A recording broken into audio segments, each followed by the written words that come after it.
How's everybody doing? Good evening to everybody. Let's see if we can get more viewers right now on the feed. How's everybody doing? God bless everybody that is watching. My name is Oscar Blue for Border Network News at America's Voice. How's everybody doing? Good evening to everybody. God bless my country of Mexico.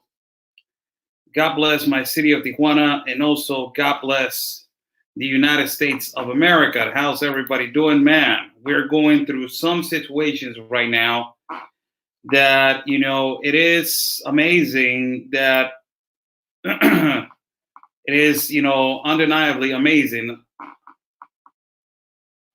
There's asking a question. Lydia Crisafi says, are I with Voice of America? Yes or no, please. I don't even understand how the question that you're asking, really. I apologize. I really don't understand what you're writing right here, but God bless everybody. Good evening to everybody. How's everybody doing? It is nice to talk to you guys after, a really productive day yesterday with America's Voice News.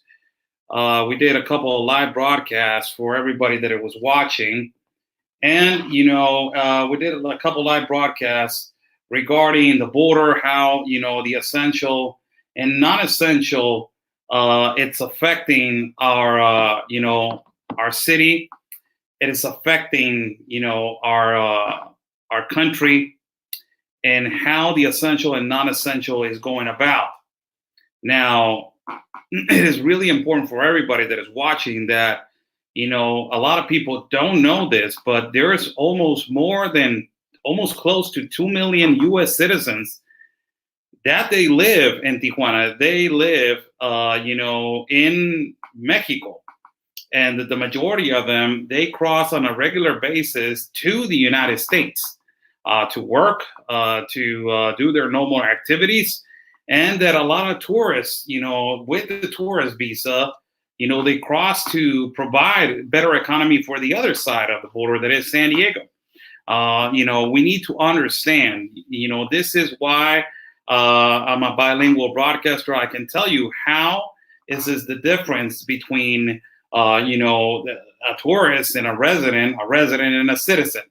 So, we saw clearly how it was affecting the border. I show you guys clearly how it was affected the border, and how it was, amazingly empty, the port of entry of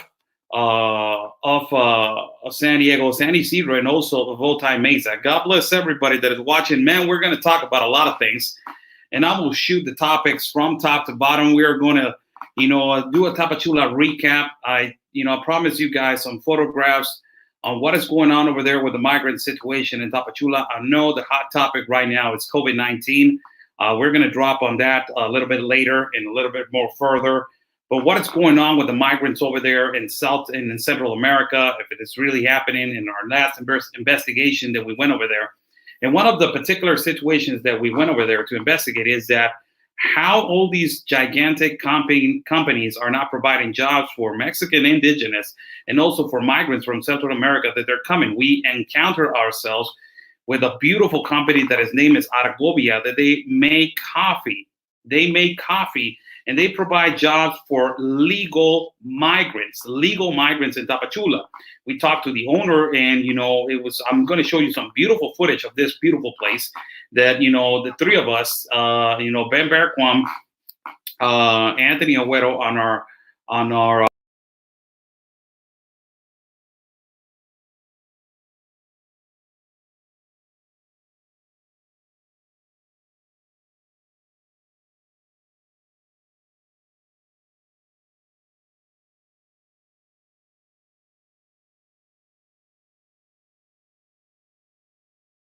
bridge.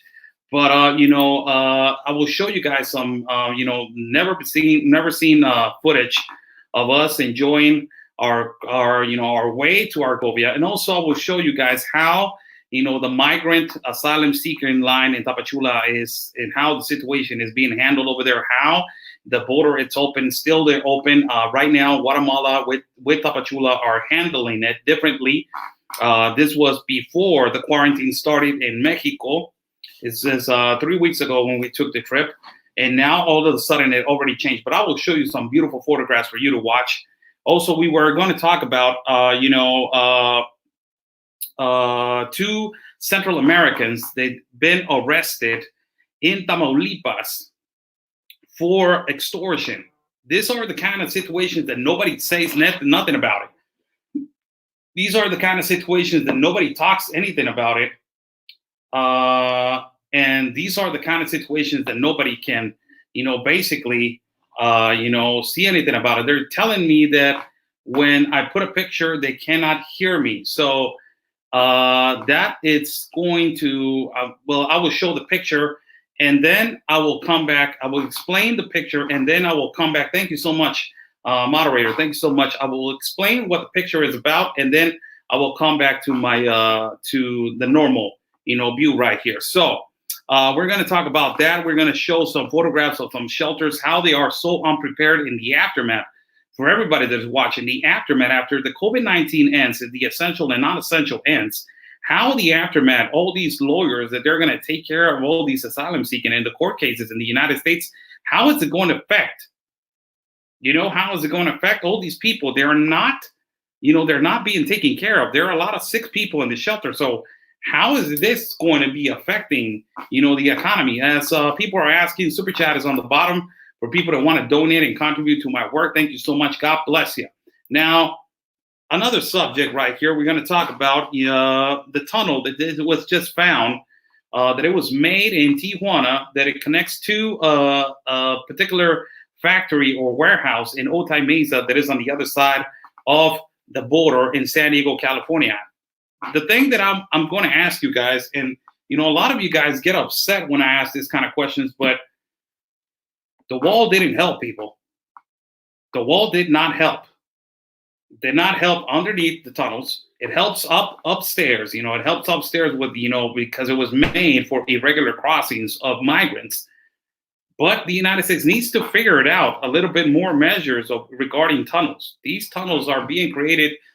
Tunnels are created for the vast majority of time for 6 months. They cannot be used more than 6 months because of the normal contingency of also, spreading rumors about the tunnel and all of this stuff. Authorities are being paid just for a particular amount of time to use the tunnel. Now, this is the situation with tunnels. Tunnels were made, and they found a tunnel in Tijuana where they were crossing tons and tons of drugs, irregular, undocumented people, and also trafficking of children, sex trafficking, and all of that. They were using the tunnel for that.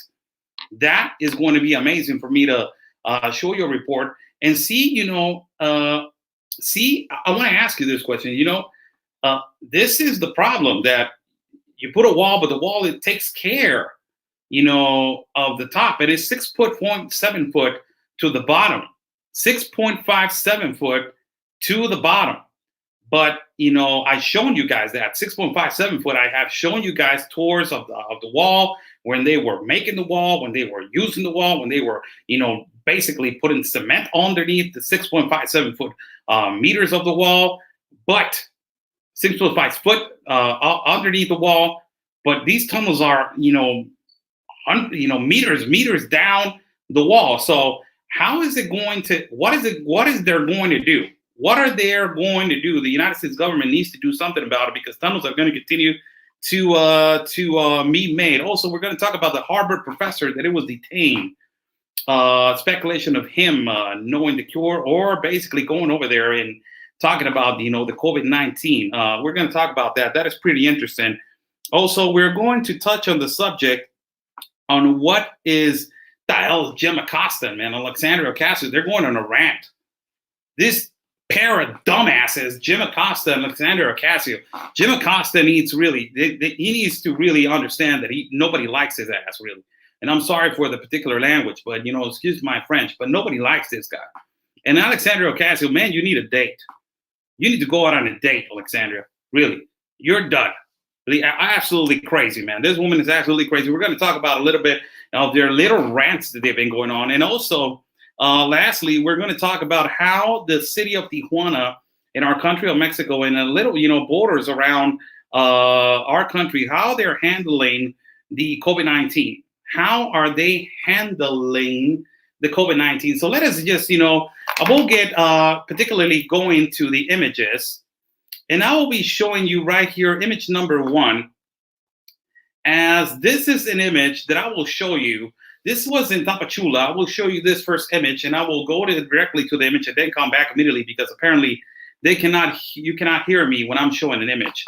But this is the thing right here that this is the line, the asylum seeking line in Tapachula. This is the asylum seeking line, and this is the aftermath. I will show you. This is why the caravan, all the places that the caravan is at, it is really disorganized. Image number 1, I will show you image number 1 right here. And let us go to the image, and then I will show the aftermath of the trash.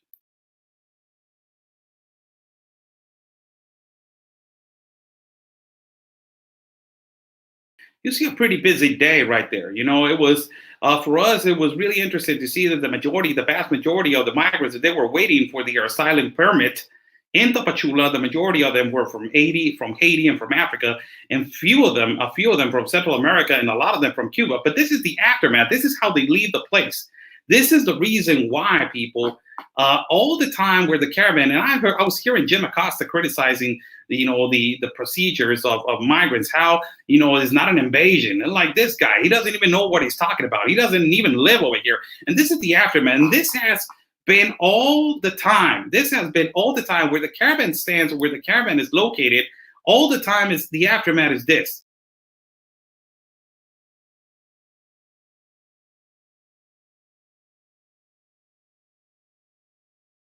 All the time. Trash. All the time. Look at this. This is before. Like this.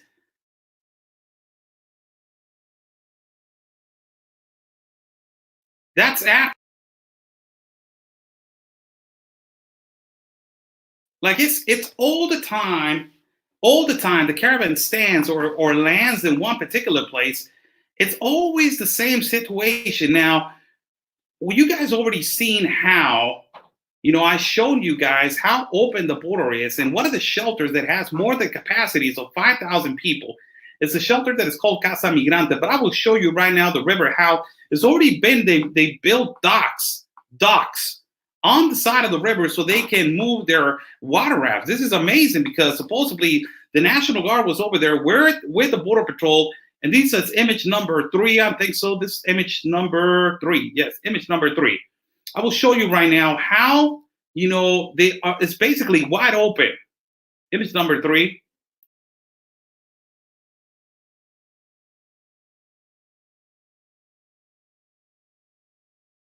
You can actually see a young man pushing the water raft. Let me show you again the image.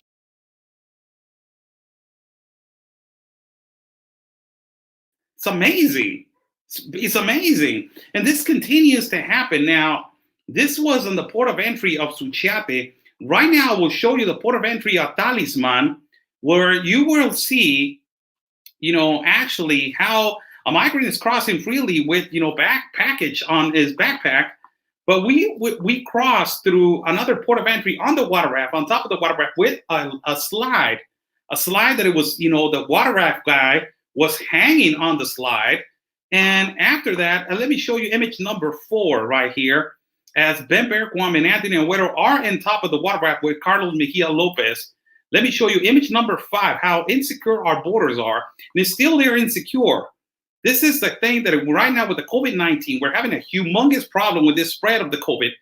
And it's continued to be like this, and this is image number 4 right here. And how open it is. This is the Talisman port of entry in Tapachula, Guatemala.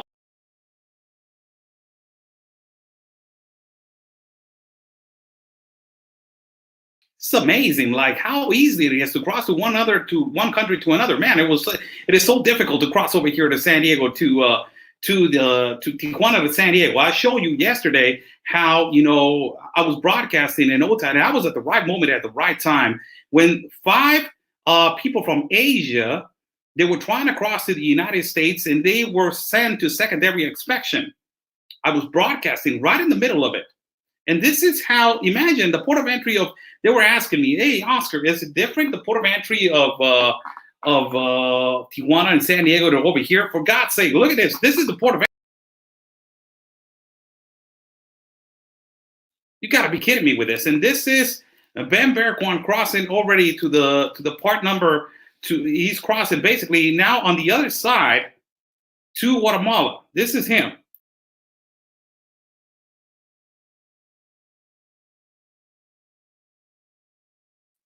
That's the amazing thing, that it's so easy. It's so easy. And right now with the COVID-19, it's amazingly crazy. And I will show you a rare image of, Anthony. When we were over there, he was like, man, this is crazy. We're walking in the middle of Guatemala. All of this spread of the COVID-19 is happening right now.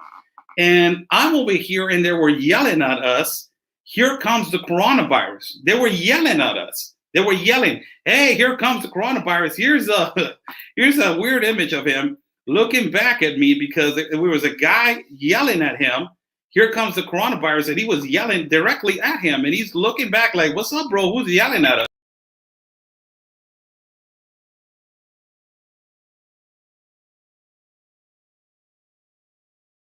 And this is in Guatemala. Now, this trip, what happened in this trip? What was the purpose to be on this trip? Our purpose was to cross, to go to a part that is called Argovia. Argovia. This part that is beautiful. It's beautiful. But on our way over there, we stopped at Argovia is a company. It's a coffee company that they hire legal immigrants. And we wanted to know how beautiful it was and how they were taking care of people, how they were taking care of migrants, and difference to where the United States also, they give a lot to migrants, and also they give, almost 300 and some billion dollars Arizona spends on undocumented migrants. And this is, a video that I will show you right now of me. This is a video of me at this particular bridge that is called,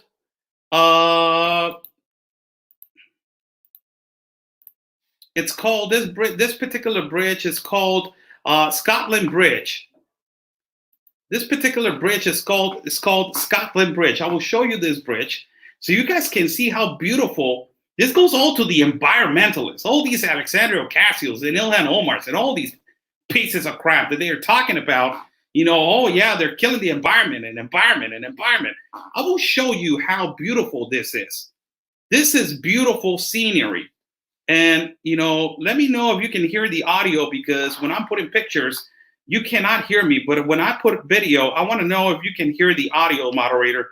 So I will put, the video right now. Let me put the video right here. Clip number 1.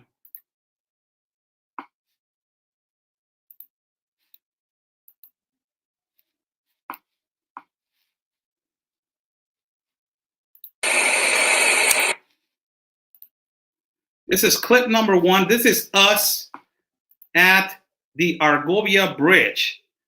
This is us at the Argovia Bridge.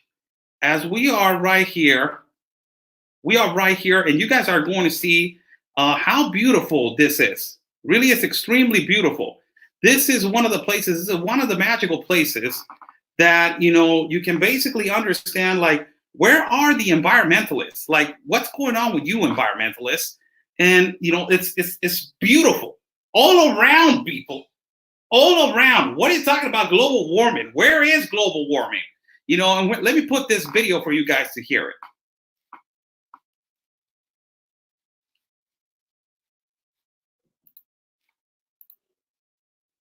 How's everybody doing? I'm Oscar Blue for Border Network News and America's Voice. My God, the beauty of my country is so enormous. It's so beautiful. We are in this place on our way to the landfills. And this bridge right here in the middle of the jungle is called Scotland Bridge, Puente Scotia. Look at this. Look how beautiful this is. And let me just cross the bridge underneath. Let's go underneath the bridge. Let's go underneath the bridge. We want to go right here to check. This is beautiful. Look at this. Look at the nature, man. So beautiful. My God, man. Hey, Ben, what do you think? Global warming, man. I can see why everyone's leaving this paradise to come to America. Just kidding. It's awesome here. Look at this. It's just pure nature in our country. If socialism comes to Mexico, it will automatically disappear. It will disappear. Beautiful. Beautiful, our country. Look at this. Look at this now.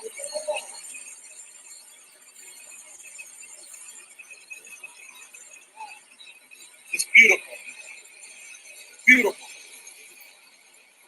Let me jump over here. How beautiful this is, man. Socialism, global warming. Really? This is amazing. This is amazing.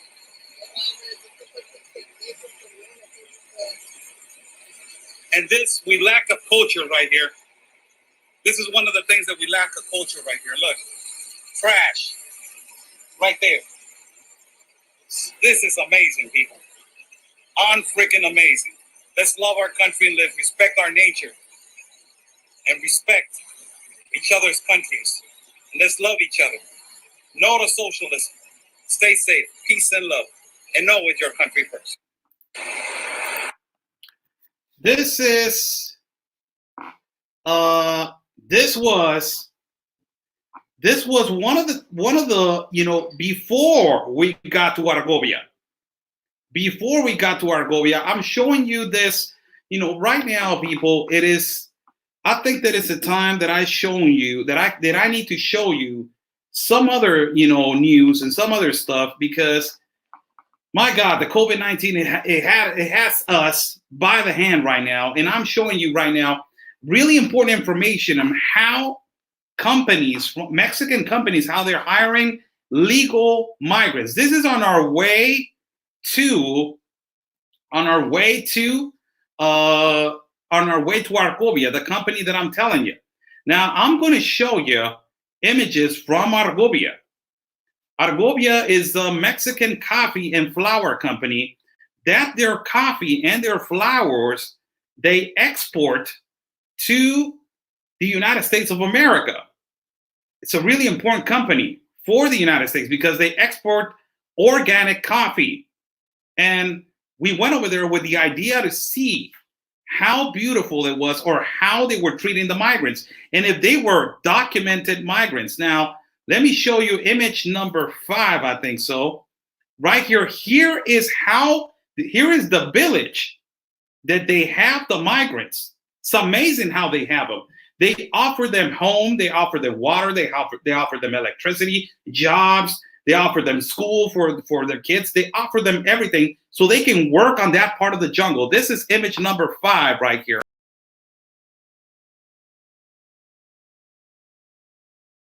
That is the village where they live. How amazing is that? Let me show the image again.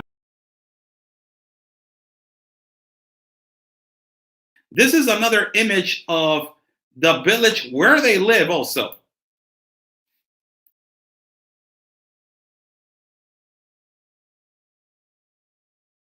This is amazing. This is the school that they're offering the children. A lot of migrants, that they come with children, they don't have a school to go to. So this guy, by the name of Mr. Bruno Argovia, he made a school. He made everything possible for them to have the opportunity to work legally in their coffee company. This is the school.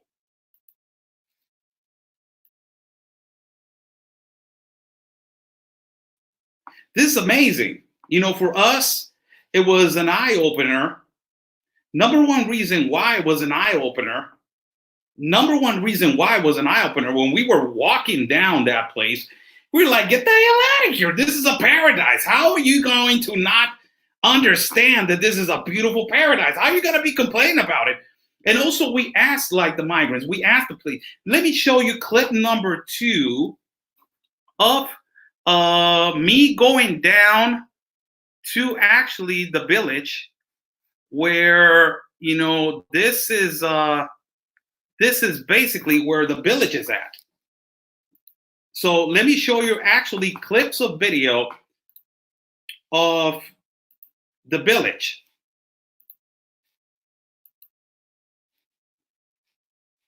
This is clip number 2. And you're going to see an interview with this little documentary that I'm doing right here. You're going to see an interview with the general manager. They say, right now we only have 3, but, when it's coffee season, we have a lot of them. So, these are you're not going to believe it, but these are the houses. These are the houses right here.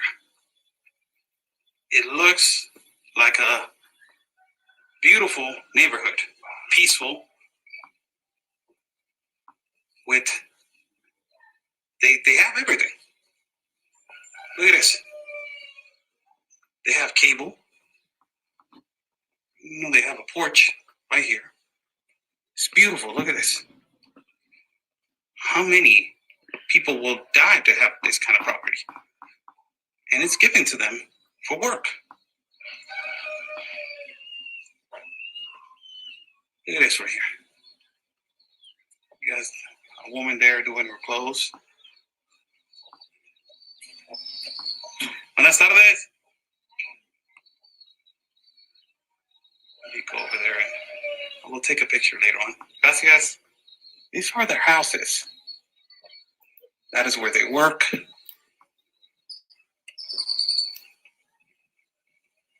This is the housing area, people. Callejón del Borbón. Got a 1, 2, 3, 4, 5, 6, 7, 8, 9, 10, 11, 12, 13. And also they gave them a school. They give them a school for migrant kids that they don't have.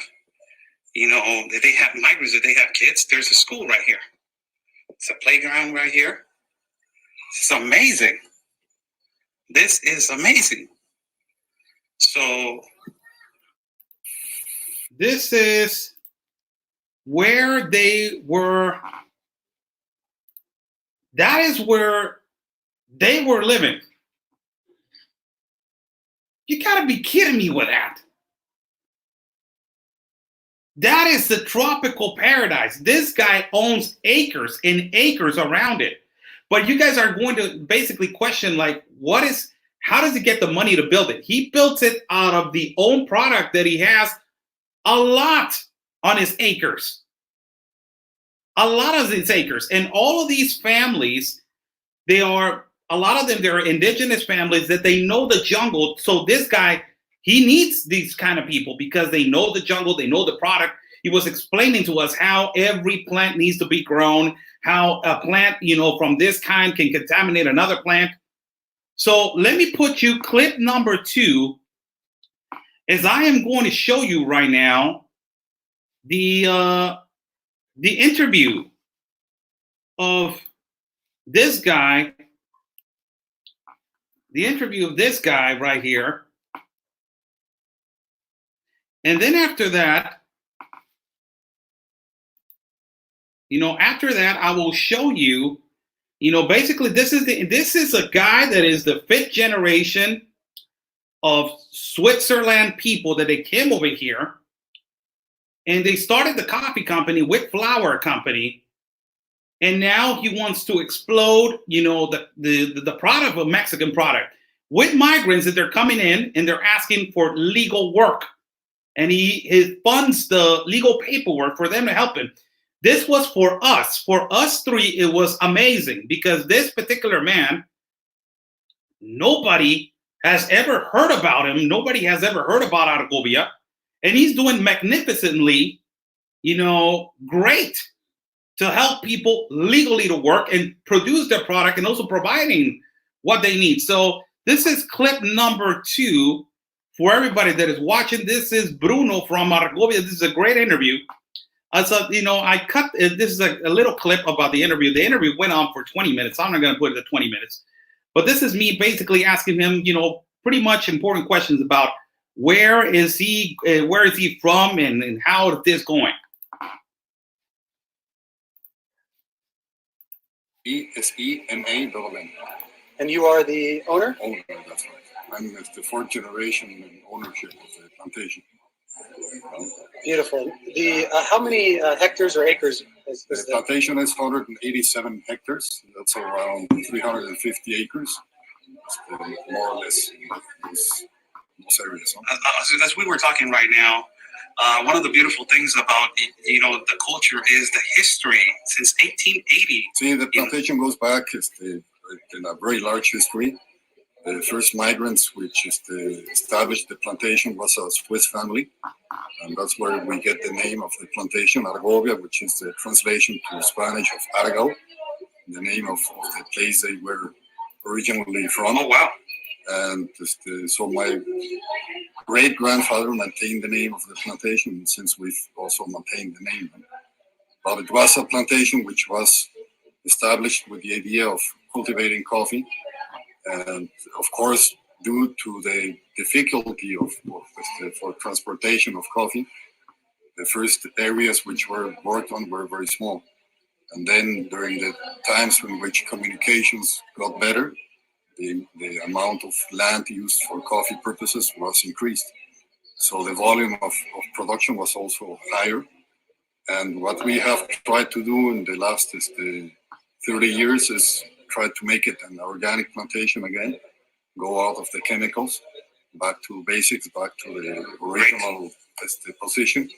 We call it the regenerative process, in which we try to reestablish the plantation to its original standard, and the quality of the soil, quality of the water, quality of the air we have around, and that targeting the idea of having a better life for the people, all of us who live here at the plantation.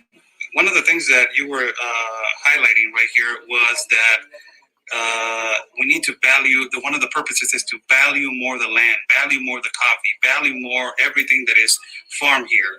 How are we going to do that? Well, the main idea is to recognize what's happening in the market. And the first thing we notice is that the final consumer pays a lot of money for any given product we consume. No? If I go to a supermarket, if I go to a store, if I go to a market, an open market, I'm going to pay some money for the items I'm going to use. But the differential of that money to the amount of money the farmer gets is a huge difference. And through that, we recognize that most of the trouble we have as Mexicans is that we lose our workforce of our people who could stay here in Mexico and do a nice living here, due to the big difference in the income between the United States or Canada or Europe towards Mexico. It's a very big difference. It's interesting you bring that up. So part of the story that we're doing down here is obviously from the. So this is people.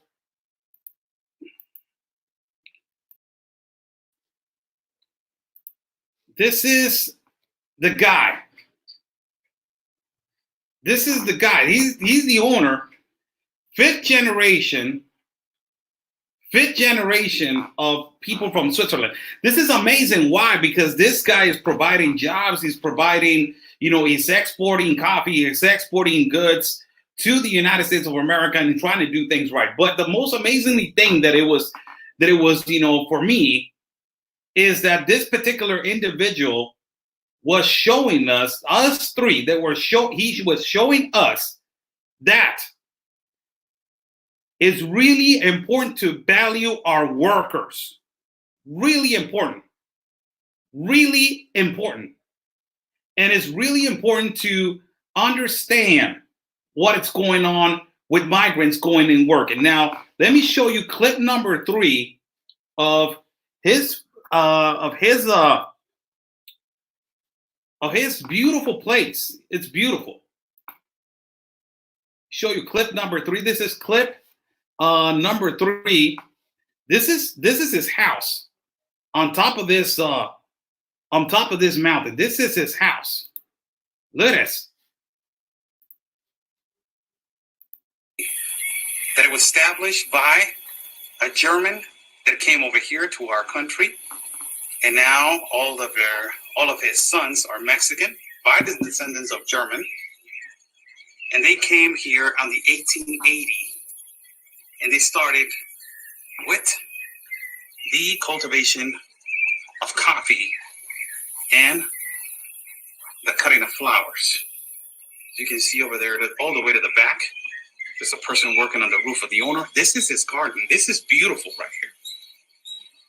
This is beautiful. But all the things that they offer them is the most amazing thing. The things that they offer them is amazing. They offer them school. They offer them housing, cable, water, electricity, plumbing, everything. Some workers have been here for more than 20 years. Some of them for more than 10 years, and some of them have made a career living over here. The prices to stay in the hotel go by 2,350 pesos. That's $135 per night. And this is one of the most beautiful things. Natural water. You can drink out of this natural water. Beautiful. This is clip number 3 for everybody that was watching. Amazing. This is amazing. Miss Jacqueline Tackerberry. Thank you so much. God bless you. God bless you, Miss Jacqueline Tackerberry, right here donating. For super chat is on the bottom.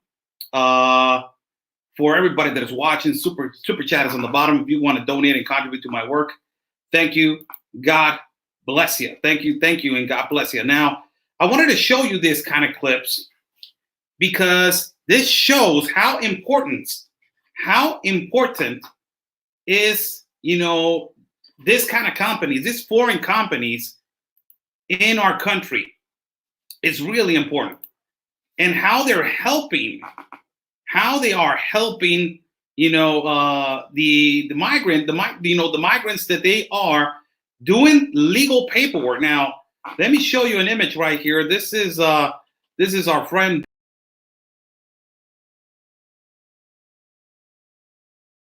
That's Ben Bergwan with Bruno from our.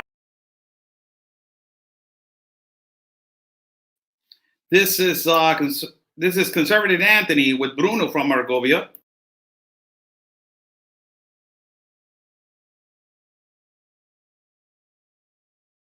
Lastly, this is myself.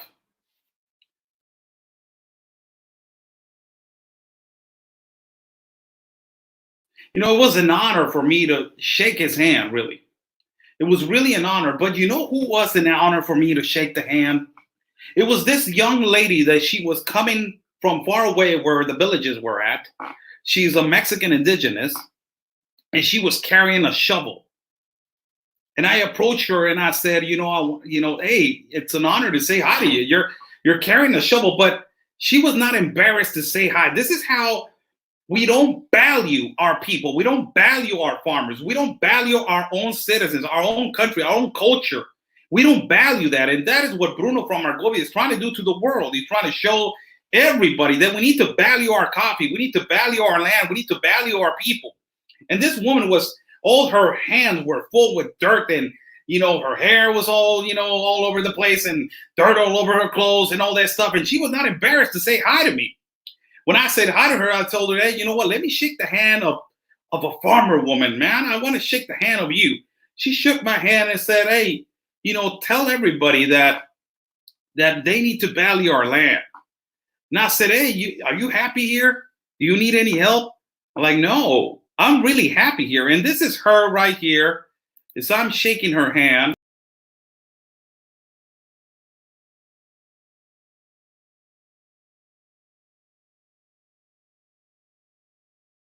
Those are, amazing things for me. Those are amazing things for me because they make me value what we have. They really make me value what we have and what we need in our country. And it's to value ourselves and to value our product. And we're not doing that. That's why Mexico is stuck. We're full with corrupt, politicians. We're full with corrupt people. And we're stuck in the same thing. So, it is amazing how, we are on the same pattern of working strongly to get our product and to understand that our product needs to be exploded and to understand that our product needs to be valued.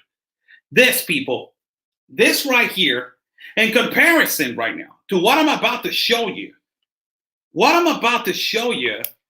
is that I just shown you how migrants correctly, they're doing their paperwork, correctly they're working at a Mexican country, and they're working for a Mexican company to try to bring important goods to their family and also exporting to countries that they are so important, like the United States of America. But this people, I will show you the comparison and the contrast of another situation where two migrants from Honduras, and this has been happening for the longest time. This is why I'm so, Jim Acosta, talking about telling Trump, this is not an invasion. These are just people trying to, all these activists that they're always telling, hey, you know what?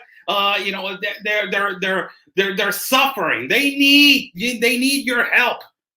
And they come to our country, and a lot of them, I'm sorry, but I've been broadcasting about the caravan and migrants, and a lot of them, they're not good.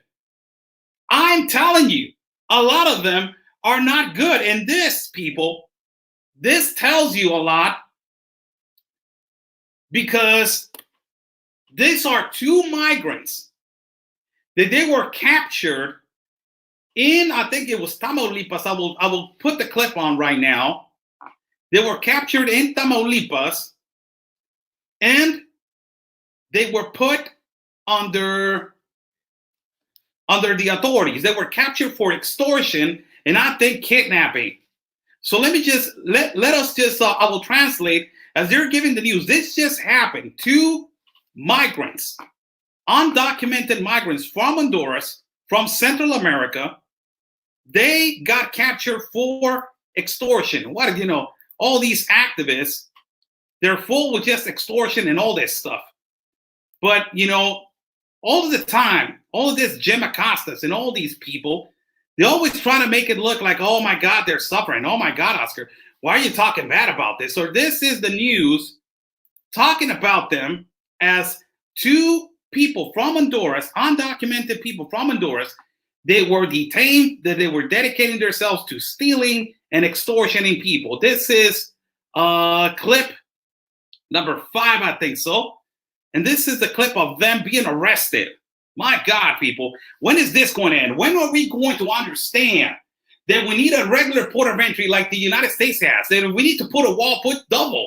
Like the United States just put a double layer on the wall. For God's sake, we need to understand that, this is an immediate importance, because we got a country that has more 34,000 murders on the first year of AMLO. He cannot prevent, he's saying to everybody, we are prepared for COVID. And, this is clear example that we are not. Let me just, put the video and I will translate for you guys. Este sábado 4 de abril, elementos de la Policía Estatal de Tamaulipas detuvieron a un par de hondureños, una mujer y un hombre que se dedicaban al robo, saqueo y extorsión a los ciudadanos de Tamaulipas. Hoy finalmente fueron detenidos por las autoridades. Dichos hondureños no contaban con ningún documento de... This afternoon, 2 people from Honduras were detained for stealing and extortion in the part of Tamaulipas. These 2 individuals were detained and they were not carrying their legal paperwork.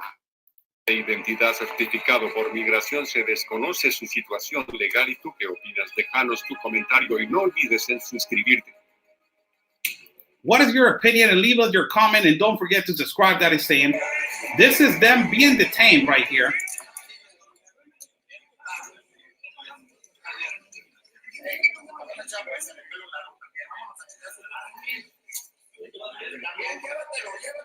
These are two migrants, and they're saying it. Take him, take him, take him, take both of them, take both of them.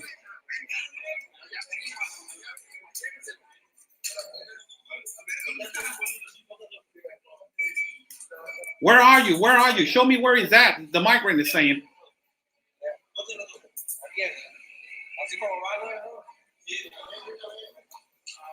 Look at that, people. They don't understand. They were extortion, and he's forcing. This is the thing that I don't understand. Where is these Jim Acostas and all these Alexandria Ocasios and all these people?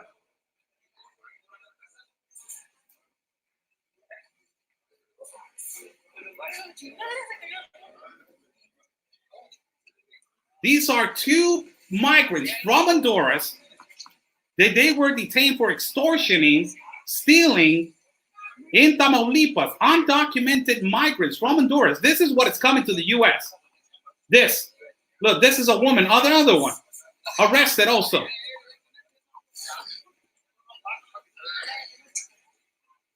And now, because they're mistreating them, all of a sudden you're going to see human rights.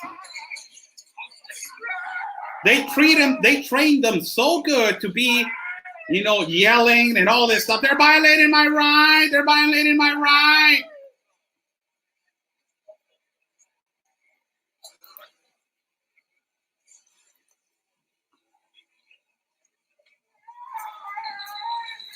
This is how the International Commission of Human Rights start. This is how they start defending all of these people, because they're supposedly hitting them, they're mistreating them. And after they do this, all of it is recorded. They already know that they have rights if they get mistreated, because we signed the Global Compact of Immigration. Eyes wide open. Thank you so much. Thank you, Oscar, for everything you do to bring us raw truth. Thank you so much. God bless you. These are two migrants, undocumented, again, people. Again, showing everybody what is coming to the U.S. This kind of individuals yelling. Look at this.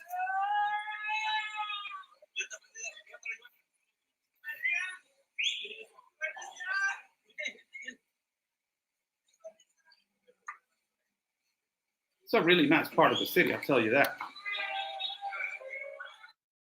So for everybody that is watching,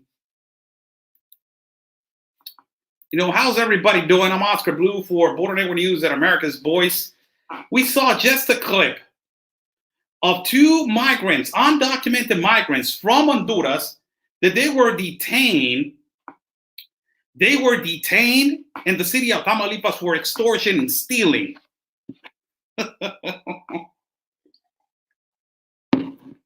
They were detained for extortion and stealing. Let me put this comment right here. Eyes wide open. Thank you so much. Eyes wide open. True Crime 2020. Thank you, Oscar, for everything you do to bring us the truth. Thank you. God bless you, really. If you want to donate and contribute to my work, Super Chat is on the bottom. If you guys want to do that. Now, let me show you. I want to show you something. I want to show you because this opens up to another topic. You guys know more than anybody that I've been to the wall so many times. A lot of times. I've been to the wall so many times. So many times I've been to the wall. And I have shown you how the wall is being built and how deep the wall goes. So where the land is at, where the level of the land is at, when you think, oh, that's the end. No. It goes 6.57 foot deeper, and it's packed with cement. They pile it up from the top. It has an opening. They throw cement all the way to the bottom, and it piles out. The cement piles out. So it's impossible to penetrate between the wall and 6.57 foot. It's impossible. But who knows if it can be penetrated underneath 6.57 foot. That is the problem. The wall was made for people to stop people from crossing on land. A lot of people that they're criticizing the wall because of the tunnel, that it was found in Tijuana. The wall was made as a resemblance to make you understand that there's legal ways to enter the country. and also for protection of the country and for people to not be coming in and a regular, as a port of entry, like you don't have nobody, there's no fence, there's no nothing. That was the main purpose of the wall, to stop, all this invasion and all this majority of people. Now, this is an image that I'm about to show you that I took of the old wall and the new wall in comparison to that. And when it was the old wall, my God, there were tunnels and tunnels being made. And nobody was saying nothing about the wall. And nobody was saying nothing about it. They were like, oh, yeah, they found a tunnel. They found a tunnel. Oh, my God. Oh, my God, they found a tunnel. But it was all right to have a little wall that you can easily flip over. You can easily jump to the other side of the country. It was all right to have that. It was okay. But it was not okay. It is not okay to make a bigger wall and make it safer. Now, let me show you image number 6. For everybody that is watching, this is image number 6 right here. As I'm going to show you the difference between the new wall and the old wall. Now, why am I showing you this? Because I'm going to show you a clip right now of the tunnel that it was discovered, and I will translate the video, that it was from Tijuana to Old Time Mesa, and underneath the tunnel there were sex trafficking, there were human smuggling, there were child trafficking, there were trafficking drugs, there were trafficking all of this stuff. So let me show you this image that I took. This is an image that I took from not too long ago. It was last year, but it was a comparison where they were making the second layer of the wall in comparison to the first layer of the wall. So this is image number 6, I think so. And you guys take your own perception and your own opinion of difference.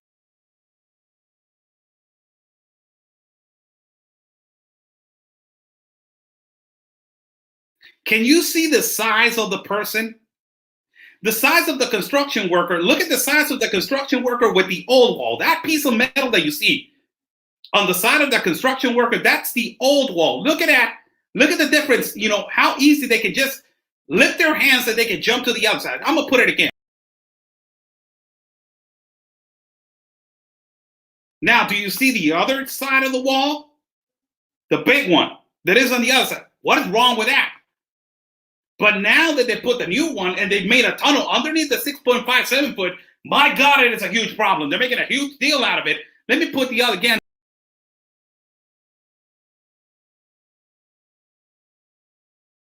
You see Border Patrol in the mountain right there.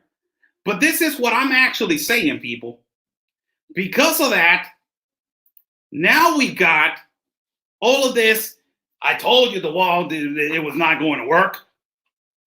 I told you the wall was, was not worth the spending. They make tunnels out of this. They can make tunnels easily. It is amazing how if tunnels were created back in the late 80s and the early 90s, and the one that started with the tunnels was the Chapo Guzman. He was the one that started with the tunnels. And now that a tunnel is being busted, and now that a tunnel is being basically, put out there. Now everybody's like, I told you the wall was not even working. Come on, the wall was made on top. It was made for people to not penetrate on the top, for migrants to not cross to the top. Now the United States government needs to do something about underneath. They need to put, really hard technology to detect when something is crossing to the particular part where it divides, so they can detect all of that. When they're construction, when they're building, when they're doing something. Let me put clip number.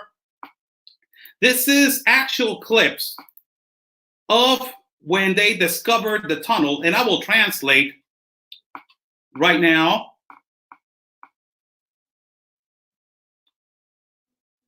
Let me see where it's at.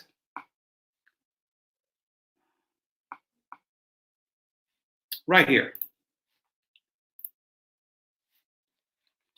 This is a newscast, and I will translate for you guys that they're watching, as he's basically going to explain what happened with this tunnel that it was just discovered. So I will stop and translate for everybody that is watching. This is the news about the tunnel that it was discovered last week, 2 days ago. That was discovered between Tijuana and the United States. En Estados Unidos, las autoridades anunciaron ayer que descubrieron un túnel In the United States, the authorities, they just discovered that they found a tunnel utilizado por bandas criminales para that it was utilized by the organized crime to cross illegal drugs, undocumented people, and all of the above. contrabando. Afirmaron que es el más largo de que se haya tenido. They affirm it. The authorities from the United States, they affirm that it's the longest tunnel that they have discovered in history. Noticia en la frontera con México. Recorre poco más de 1 kilómetro desde It goes a little bit more further than 1 kilometer. un pequeño edificio en una zona industrial de Tijuana. And it was discovered underneath a little building on the city of Tijuana that connected to another warehouse in the United States. Hasta la comunidad de San Diego. La Oficina de Aduanas y Protección Fronteriza de Estados Unidos informó The office from the United States Customs and the Border Patrol, they informed que el túnel incluye un extenso sistema de rieles, ventilación forzada, that, the tunnel has ventilation, it has a railroad also inside, cables y paneles electrónicos de and electronic panels alta tensión, un elevador en la entrada del túnel for high tension, and also an elevator on the initiation of the tunnel, and on the end of the tunnel, another elevator. y un complejo sistema de drenaje. And a really complex design of drainage. El túnel planteó preguntas sobre la efectividad del muro fronterizo del presidente Donald Trump. And the tunnel questioned the authorities about the wall of the president of the United States. This is what I'm talking about, people. Let me go back right here to the street. This is what I'm talking about. Why now they're questioning the wall? Why back in the 90s when they were finding railroad tracks, when they were finding underneath the tunnel, railroad tracks, when they were finding more tunnels, why was nobody saying anything about it? But now all of a sudden, you got a wall, yes, you got a wall, but I defeated your wall underneath the tunnel. I made a tunnel with hypertension and all this stuff, and I made like electrical panels and an elevator. Like, what is the whole point? You cannot make a wall all the way going underneath the planet Earth. He made what he had to do, 6.57 foot underneath the surface, and all the way 30 foot, all the way up. What else do you want? The United States needs to understand that they need to make, some kind of a technology to detect when they are, trafficking all this kind of people. So this kind of thing. So let me just go back to the clip so they can explain. The authorities are about to make a statement about the tunnel right here.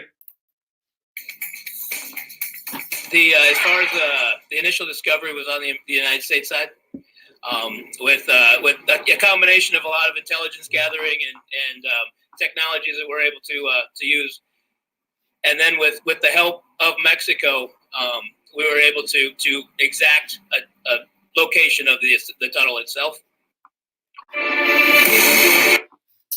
There you go. So basically, it was with help with the Mexican government, and also it was with help with the United States, the United States authorities. Thank you so much, Kathy Ratcliffe. Thank you so much. $20. Thank you so much for your donation. God bless you, really. God bless everybody that is donating and contributing to my work. God bless you. So imagine this. Imagine this. You get a tunnel, right? You get a tunnel right now that it was discovered. But nobody was saying nothing about back in the early 90s with tunnels. Yeah, they were making a big deal out of it, but nobody was criticizing the little wall that the Clintons made, that, George W. Bush Jr. son was also, funding that miserable wall, that it was not protecting nothing. Then also you get now Obama, that it was not doing nothing at all with also, that wall.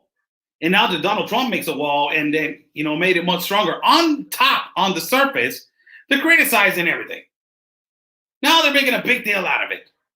This is what I'm saying, people. Like, we cannot be criticizing these kind of situations without knowing the certain fact of what happened.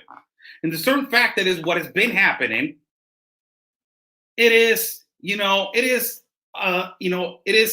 difficult to understand why our tunnels they close so fast. The way tunnels are closed so fast, and for everybody that is watching, the people that make the tunnels, they already know that they're not going to live that longer. Because that is the law of the people that they make tunnels. They immediately assassinate them, or they capture them, or they send them to, they send them to somewhere in Timbuktu or whatever. On a small island over there where you cannot talk, you cannot say nothing. But tunnels are made for only a certain period of time, 6 months at least. And then all of a sudden they make a huge discovery. We need to know what is behind the discovery of the tunnel. Why they discovered the tunnel right now. Why it was put the tunnel right now in this particular time. Why? To make somebody look bad? Yeah? To make somebody look bad, probably? To make somebody understand that, the wall is not even worthy, so I made a tunnel and make him look bad in this particular time when he, the president of the United States, is running again for re-election. It's kind of weird, huh? It's kind of weird. How's everybody doing? I'm Oscar Blue for Border Network News. God bless everybody that is watching. We're going on another subject right now. As a Harvard professor, it was detained. A lot of people are asking me, why don't you put the Harvard professor thing? That he was found guilty. Right now he's detained. I don't know what the hell's going on with this Harvard professor. Supposedly he was the one that created the virus over there in China, and he was working with China, and now he found the cure over here and whatever. They're making a whole big stuff up out of this guy. So I'm gonna put the clip right now of the Harvard professor that he was detained because of supposedly conspiracy of creating the virus with the COVID-19. So this is clip number 6, I think so. Where are you at? Right here. Let me put the clip right here on for you guys, as we are going to see right here the statements of the United States Department of Justice, as they are going to clearly, state what happened with this Harvard professor. Here we go. We're here today to announce 3 separate cases highlighting the ongoing threat posed by Chinese economic espionage and research theft in the United States. Federal investigators at the Lexington home of 60-year-old Dr. Charles Lieber today, moments after his arrest at his Harvard office. The complaint alleges that Dr. Lieber signed a contract with the Chinese university in Wuhan and was paid up to $50,000 per month, plus up to $158,000 in living expenses. The chair of Harvard's chemistry department, he also allegedly received more than $1.5 million to set up a research lab in China, all while working at Harvard and receiving multiple research grants from the U.S. Department of Defense and National Institutes of Health. Also charged today, 2 Chinese nationals, 29-year-old Yang Qingyi, who worked as a scientific researcher at Boston University, who failed to mention on her visa application that she is also a lieutenant with the People's Liberation Army. 30-year-old Xiaozong Zhang worked on cancer research at Beth Israel Deaconess Medical Center. For trying to smuggle vials of biological material out of the United States to China and lying about it to federal investigators. Now, Lieber is due back in court Thursday. He's currently behind bars. He could face up to 5 years in prison if convicted. And Harvard does tell me he's currently on paid administrative leave. Meantime, Harvard, Beth Israel Deaconess Medical Center, and BU are all cooperating with authorities. Reporting live in South Boston, Nicole Burley. Now, let us go back to this. As a lot of people were questioning me, and they were asking me, like, why don't you talk about the Harvard professor, Oscar? I'm like, it's not for me to talk about. It's for you guys. I can talk about it, but we don't know actually the deep facts of what he was doing. And we don't know actually what he was after, or what he was his whole purpose to what it was his purpose to do. Now, he got arrested because intentionally he was doing something with China, with chemicals and all that stuff. Now that we know what the hell's going on. Mrs. Tingley says everyone knows, and Mrs. Red Badger, we all know. I would like to know what you know. I would like to know what you know. And Mrs. Tingley, I would like to know, #shut up. I would like to know what's going on over there. I will wait for you, really. These kind of people, I love these kind of people when they come on the feed. I love these kind of people. I love when they come on the feed. I will take my time, really. I'm waiting for you. I will wait.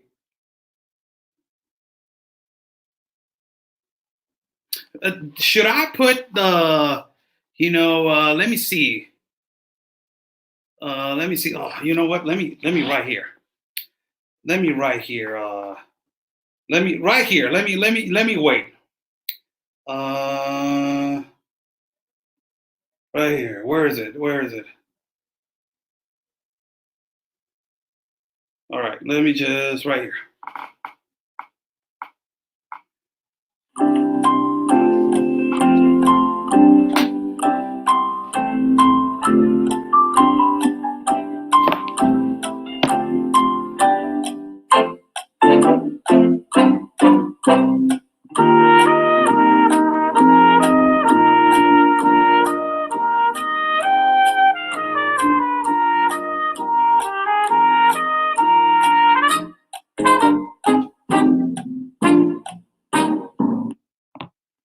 All right.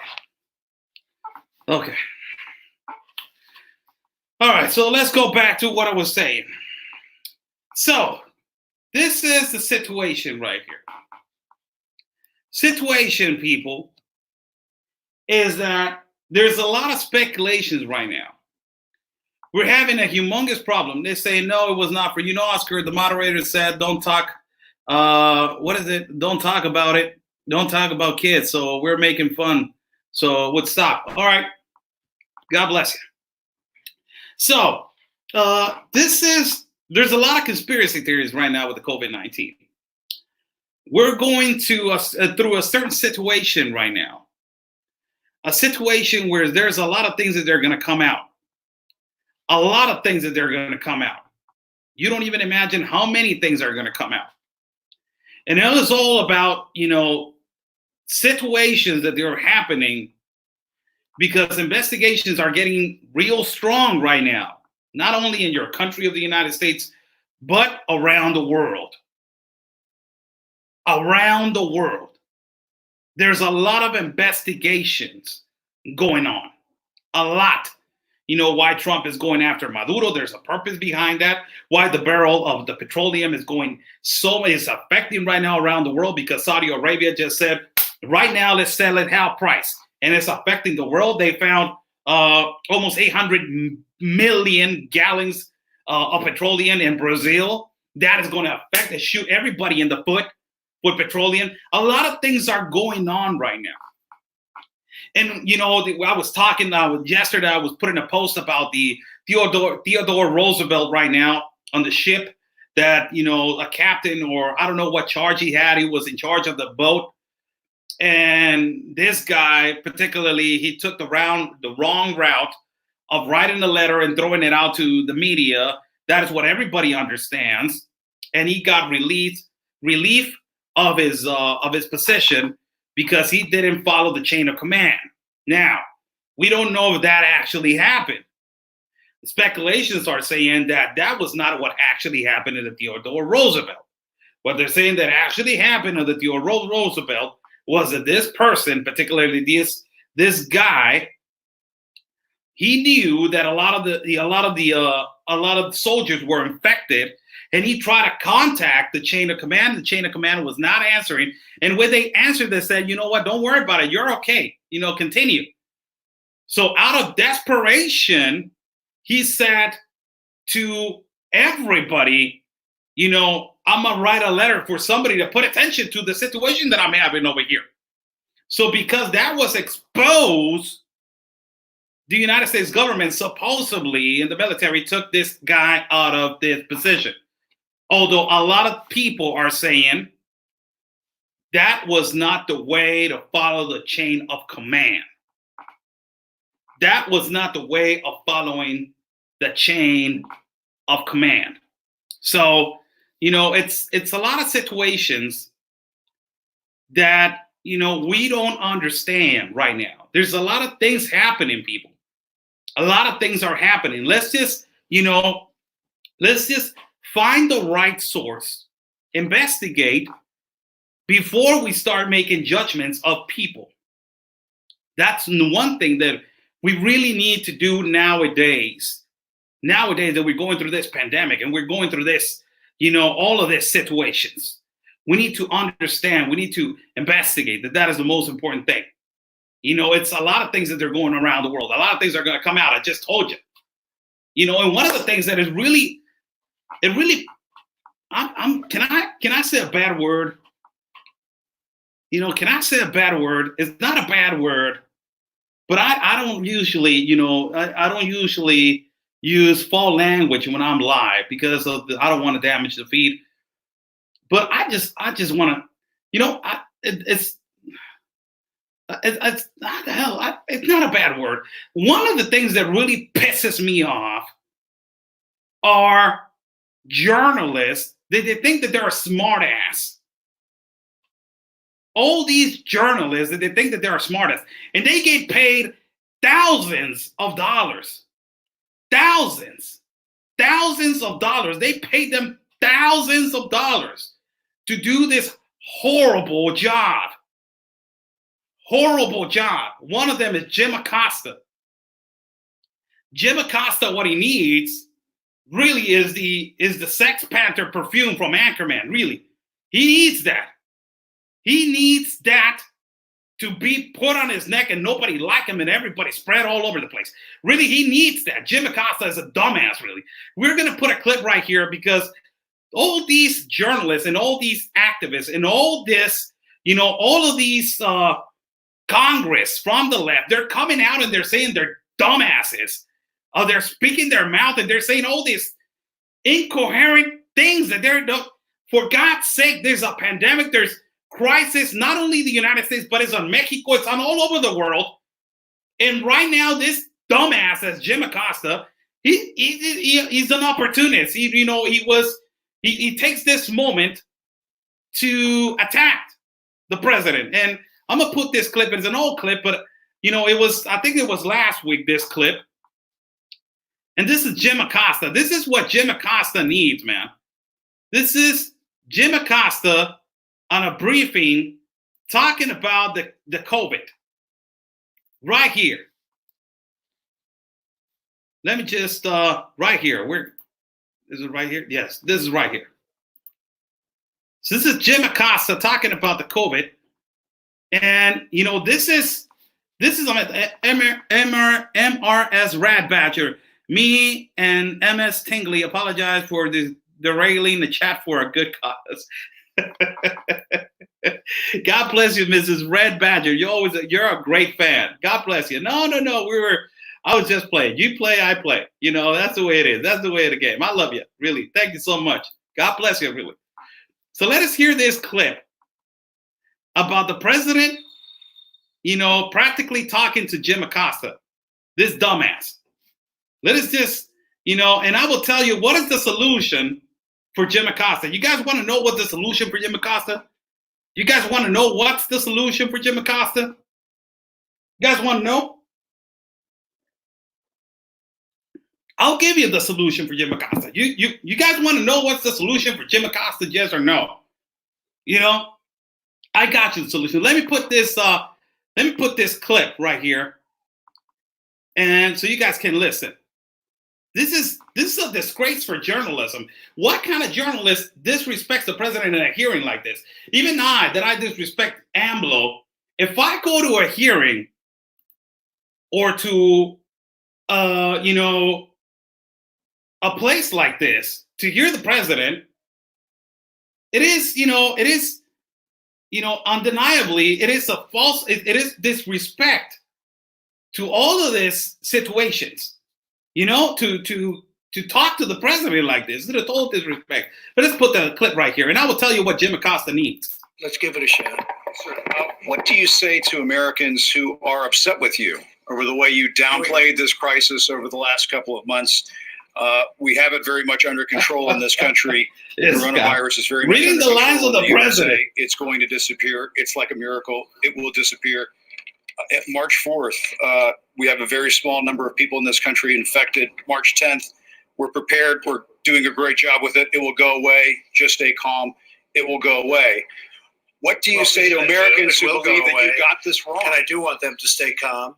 And we are doing a great job. If you look at those individual statements, they're all true. Stay calm. It will go away. You know it is going away, and it will go away. And we're going to have a great victory. And it's people like you and CNN that say things like that.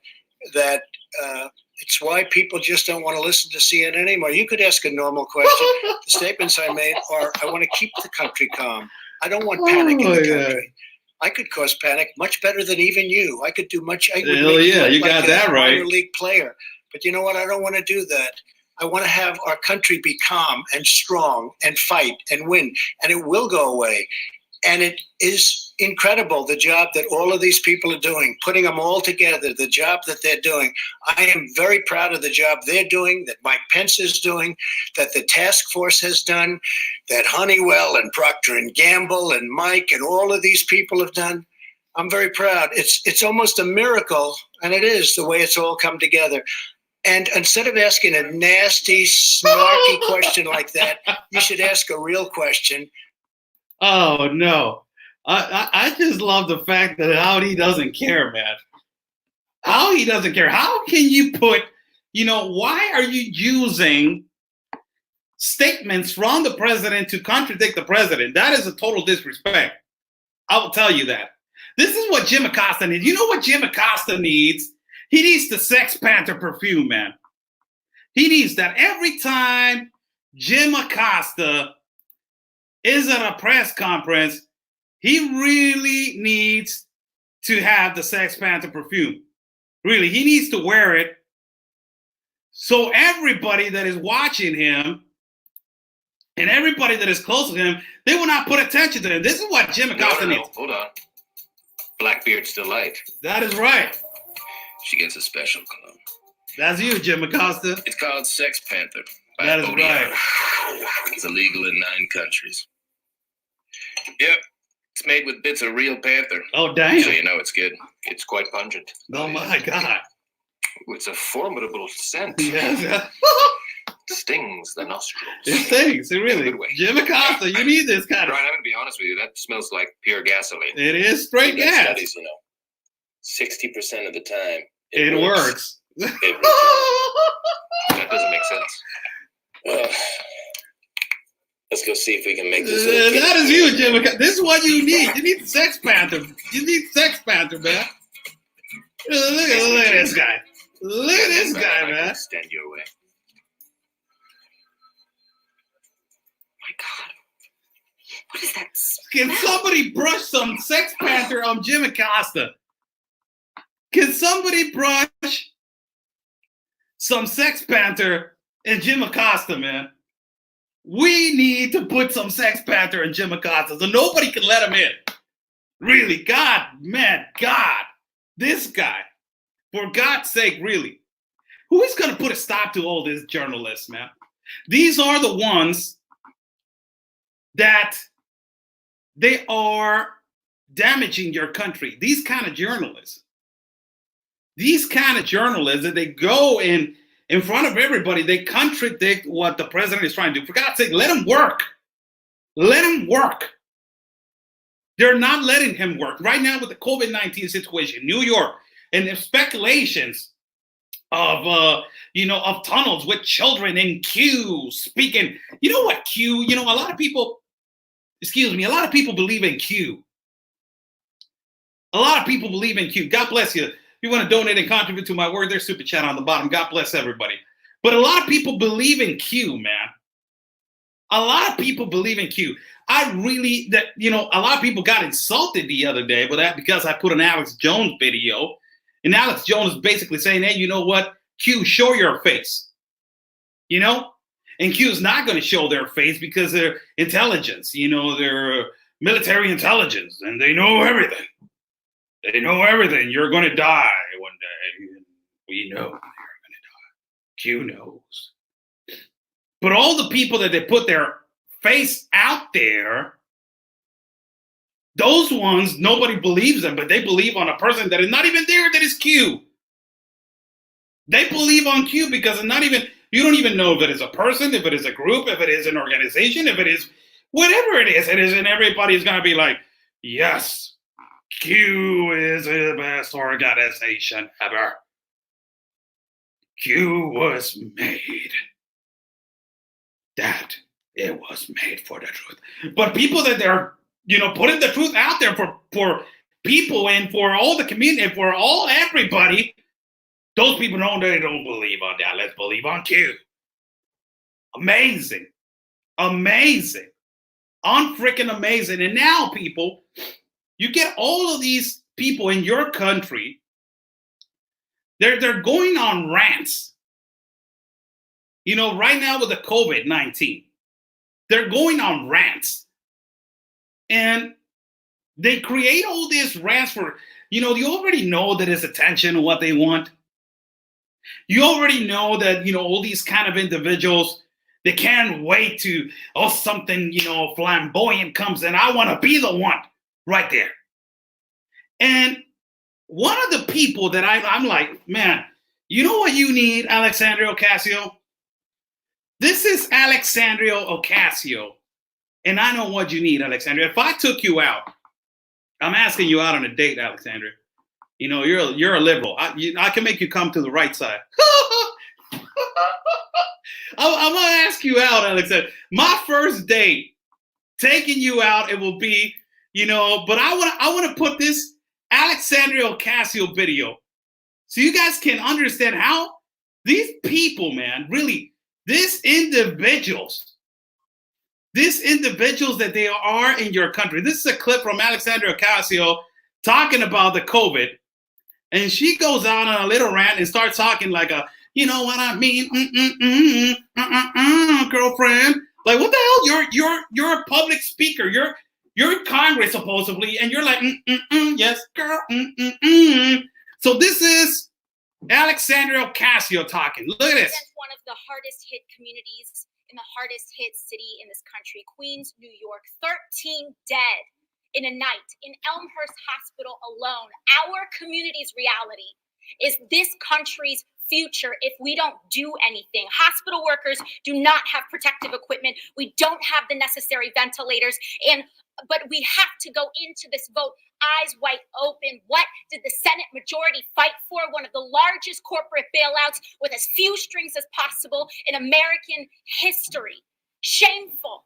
The greed of that fight is wrong for crumbs, for our families. And the option that we have is to either let them suffer with nothing or to allow this greed and billions of dollars, which will be leveraged into trillions of dollars, to contribute to the largest income inequality gap in our future.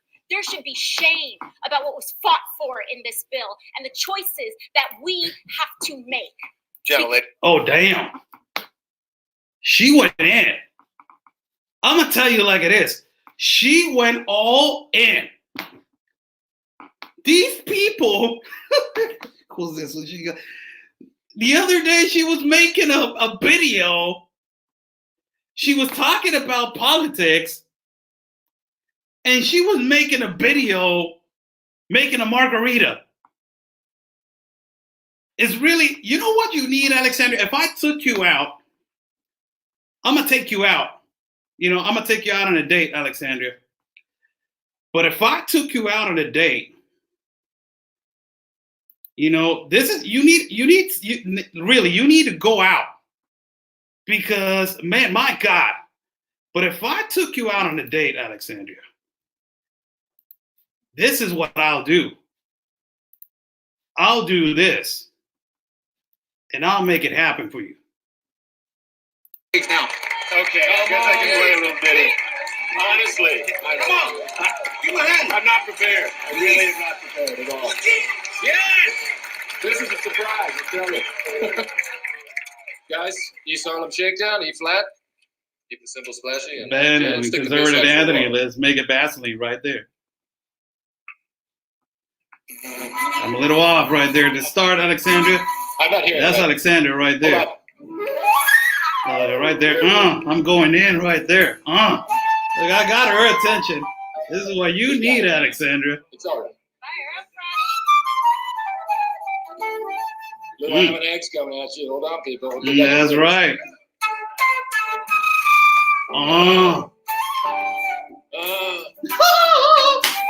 That's baby making music. That's what you need, Alexandria. Oh, look at this guy. Alexandria Ocasio needs some raw burgundy, man. Look at this guy. Look at this guy. I'm all over the place. That would be my first date with you. I would be all over the damn place with you, Alexandria. Oh, yeah. Damn. Oh, my God. Oh, no, he's all over the place.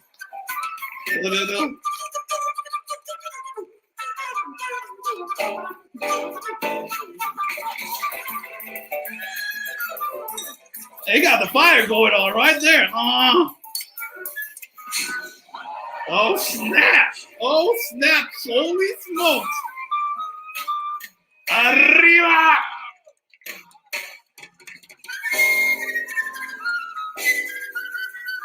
That's what I thought. That's what she needs, man. My God, that's what she needs, really. Alexandria, that's what you need. You need that. Really, you need that kind of stuff, man. That's what you need to come to, to leave that liberal side and just, to come to the right side. I'll invite you to the right side. What do you guys think about my if I go on a date with her and if I pull that one out? That'll be a good one. These are the kind of individuals in your country where they are affecting enormously what the young people are right now, portraying of America, of the United States of America. That is what they are understanding of the United States of America. When they see Alexandria Ocasio, they see the new generation of politics. Sadly. When they see Alexandria Ocasio, they see the new generation of politics. When they see Ilhan Omar, they see the new generation of politics. When they see Rashida Tlaib, they see the new generation of politics. Those are the kind of individuals that they are drowning your country to make everybody believe that everything's okay and that they're right. Those rants that Alexandria Ocasio with the finger, it's not happening over here, Congress. Like those kind of rants are the ones that make you think like, damn, is that the way that they want to run the country? This kind of individual was supposedly with Bernie Sanders trying to be vice president or whatever she was trying to be. Those kind of situations are the ones that really have the president of the United States right now stuck on a lot of things.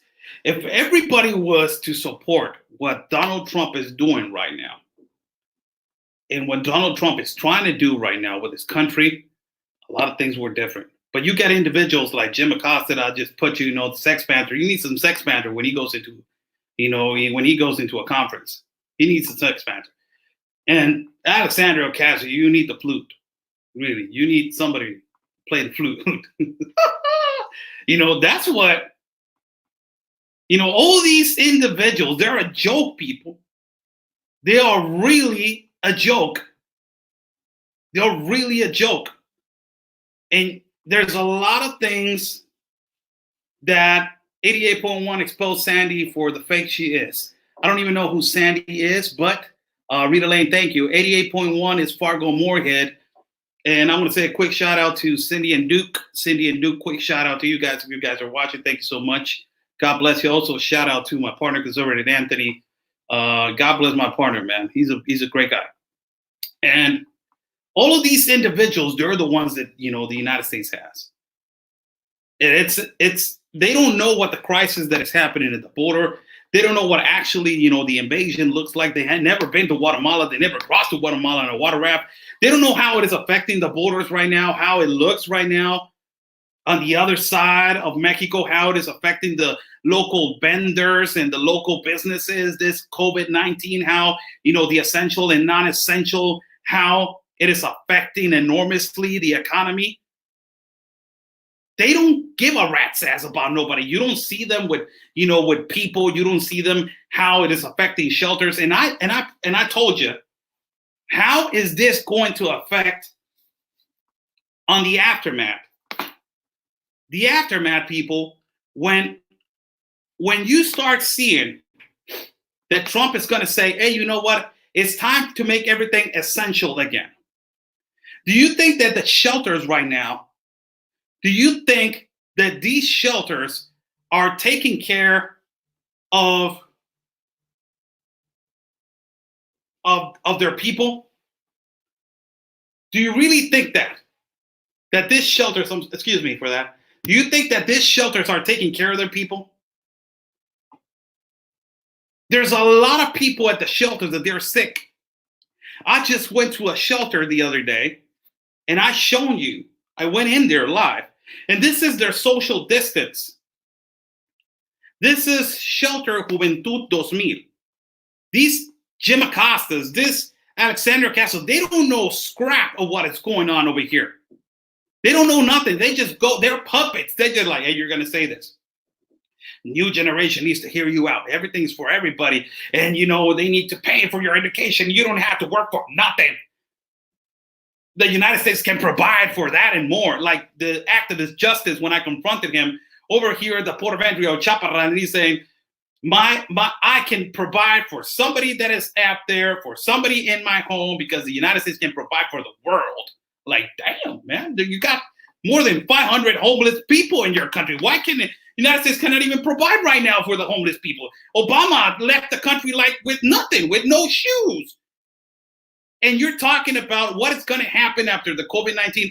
All of these people, all of these individuals, that they live on the shelter, they're sick. They're waiting for their court date.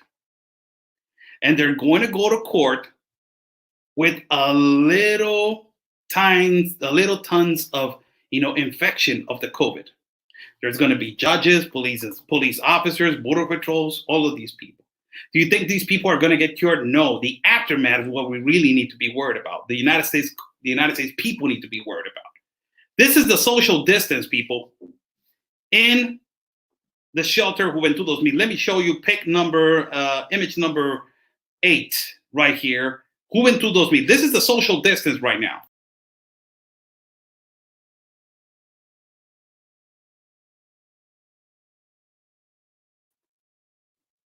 Can you tell me their social distance right there? Is there social distance right now? With the COVID-19 and the coronavirus going that strong right now, and in this particular shelters, they are like this. Can you tell me, is there social distance late at night? Somebody gets sick? Is the Mexican government telling the truth about how many cases of COVID-19 exist? Is the Mexican government prepared which is a lie because our president is lying about it. He's not prepared. We don't have enough tests. You know, there's a violent and delinquent country that we have 4 cities on the top 5 for violence and delinquents, 5 in the top 10, and 15 on the top 50. How are we going to be prepared for this kind of pandemic? Now, is there social distance right here? Image number 9. Image number 9.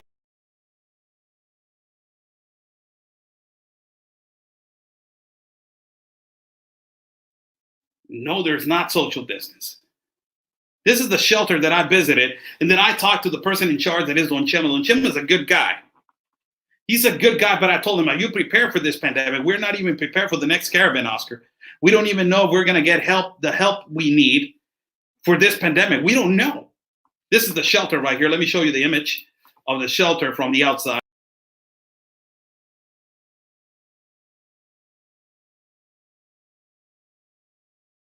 This is amazing. There's no social distance. And then you get another shelter, which I broadcast, and they were, the majority of the people in that shelter at Agape, they were sick, high fever.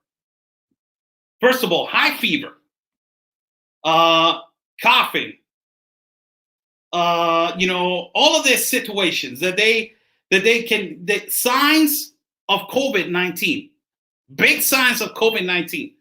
And after that, add to the fact that they're dropping excrement waste on the backyard where they live. There's a shelter, and the property on the other side is called Eco Waste. That is a waste company, but they're dropping excrement around the neighborhood. And this is them protesting. The majority of them are sick.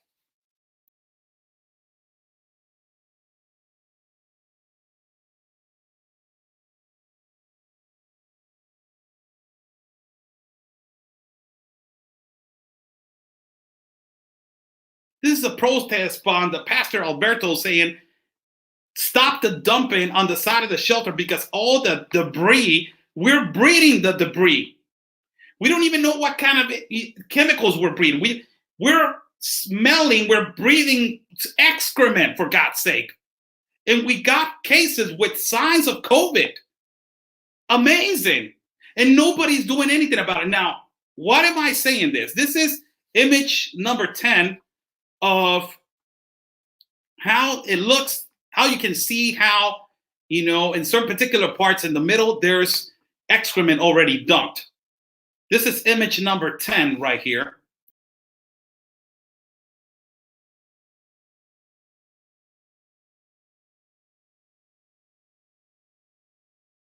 This is the most amazing thing, that the government of Mexico is not doing anything about it. And supposedly there's an international agreement to dump the excrement between the property between the United States and Mexico. That's why thousands of gallons of excrement and water, and black water, are in the middle of Mexico and the United States. But the majority, they're dropping in different parts, and it's contaminating this kind of neighborhoods, and all these people are sick. Now, wait when they get their court date. Do you think that, the COVID is going to stop? There's people, and the aftermath is the one that they need to be prepared to. Right now, everybody's going to this pandemic. Nobody wants to go on phase 3 of the coronavirus. Nobody wants to be on that. The curve is going like this, and in Mexico, they're begging that the curve goes straight. That people are really listening, and they're really putting attention to stay home. And a lot of people in the United States are tired of staying home, and they don't want to go. They want to go out. They want to go back to their normal activities. But the curve is going up, and you see the Department of Defense through the Department of Justice just asked for more than 100,000 black body bags to be delivered to New York. So what does that tell you? Are we going to listen or not? Where are all these Alexandria Ocasios and all these Jim Acostas and all these people when you need this kind of information to be out there? Are they helping? Are they helping? Look, this is how El Chaparral looks with this essential and non-essential, because of this pandemic. Image number 11. Empty.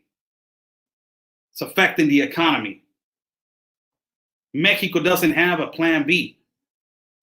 There's only plan A, and survive it. Try to survive it. But this is the image of El Chaparral, the most transitated pedestrian crossing in the world.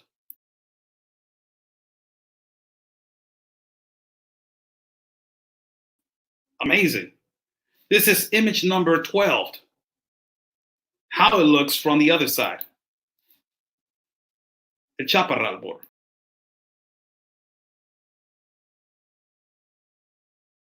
Nobody, empty. This is the international port of entry number 2, better known as Otay Mesa. Image number 14.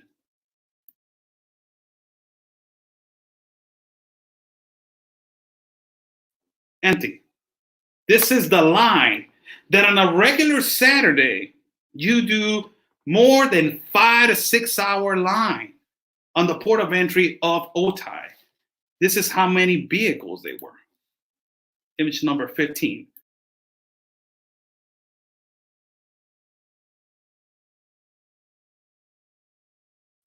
This is the line of the port of entry in San Isidro. A normal typical border that you do 5 to 6 hours of crossing, and you get more than 300 to 400 vehicles per lane. You got more than 23, 4, or 5 doors open. Right now they only got 13 doors open. A lot of lanes are closed. This is late in the afternoon. Image number 17, I think so.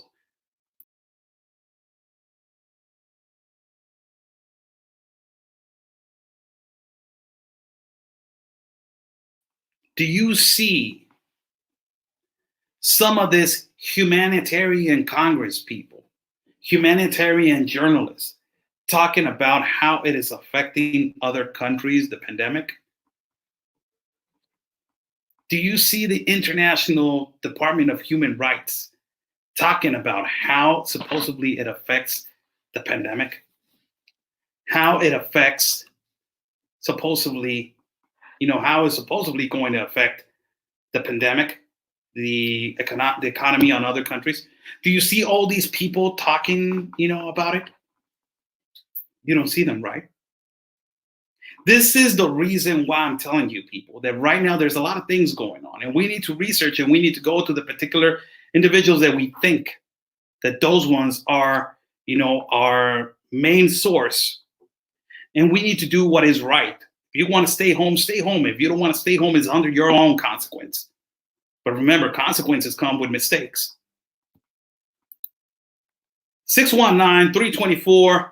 If you want to call in right now, I got the lines open. You guys want to talk a little bit?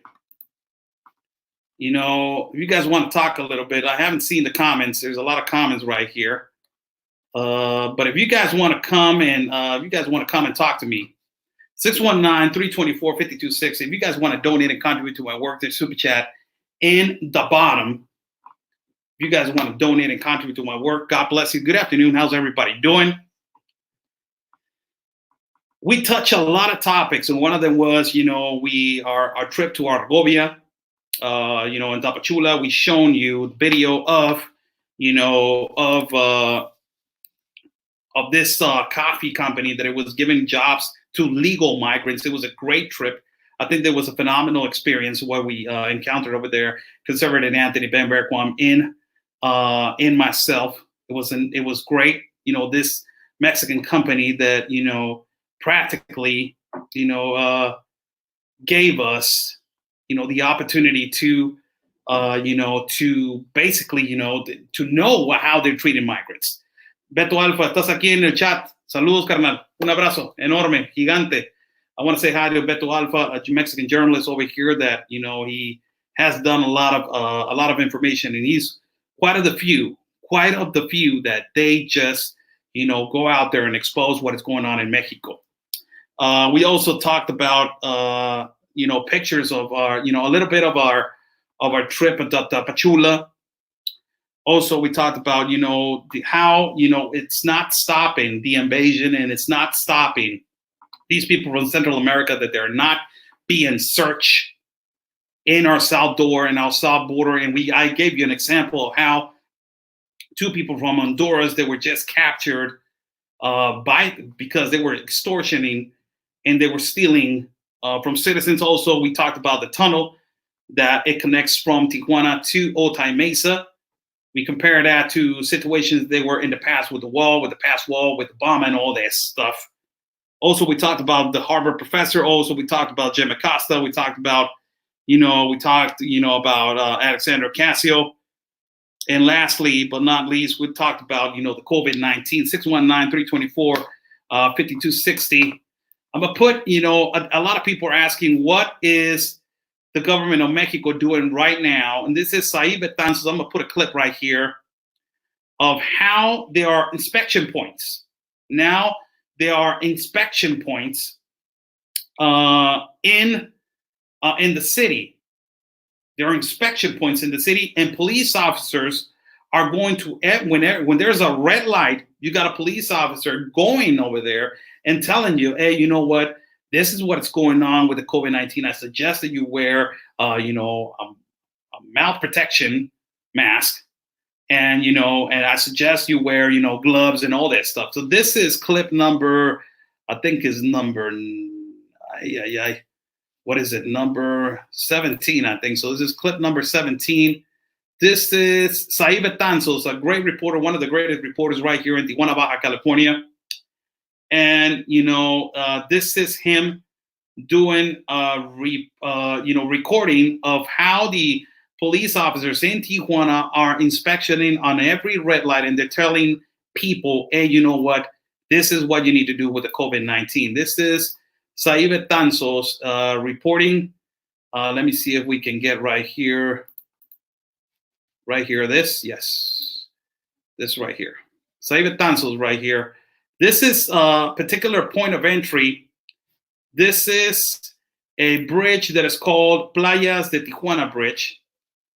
And right here, you're going to see, all the way to the back, a police officer, and he's going to talk to the driver of this automobile and tell him about what they needs to do with the COVID-19. That this is what is happening in our city, and this is what is happening in our country, around our country. This is clip number, I think, 17.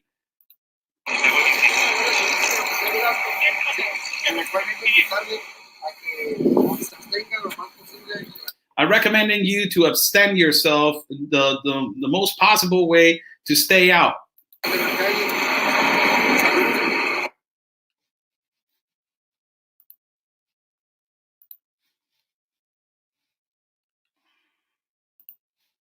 I don't know what happened, but there it got cut off. But this is what the authority is doing now. This is what the authority is doing now. They are going to every red light or stoplight, and as they are going to every stoplight, they're advising the population to be wearing, masks, to be wearing gloves. And also, they're advising the population to stay home. If you don't have nothing to do outside in the street, stay home. They're telling everybody, stay home, don't go out. Conservative Anthony at YouTube, subscribe to his channel. Also, you can go to his public figure page and follow his public figure page. Also, you can follow him on Instagram and also on Twitter. God bless you all.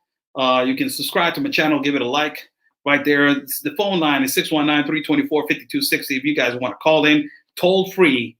People are asking, is there a free call or I'm going to get charged? No, it's a free phone call.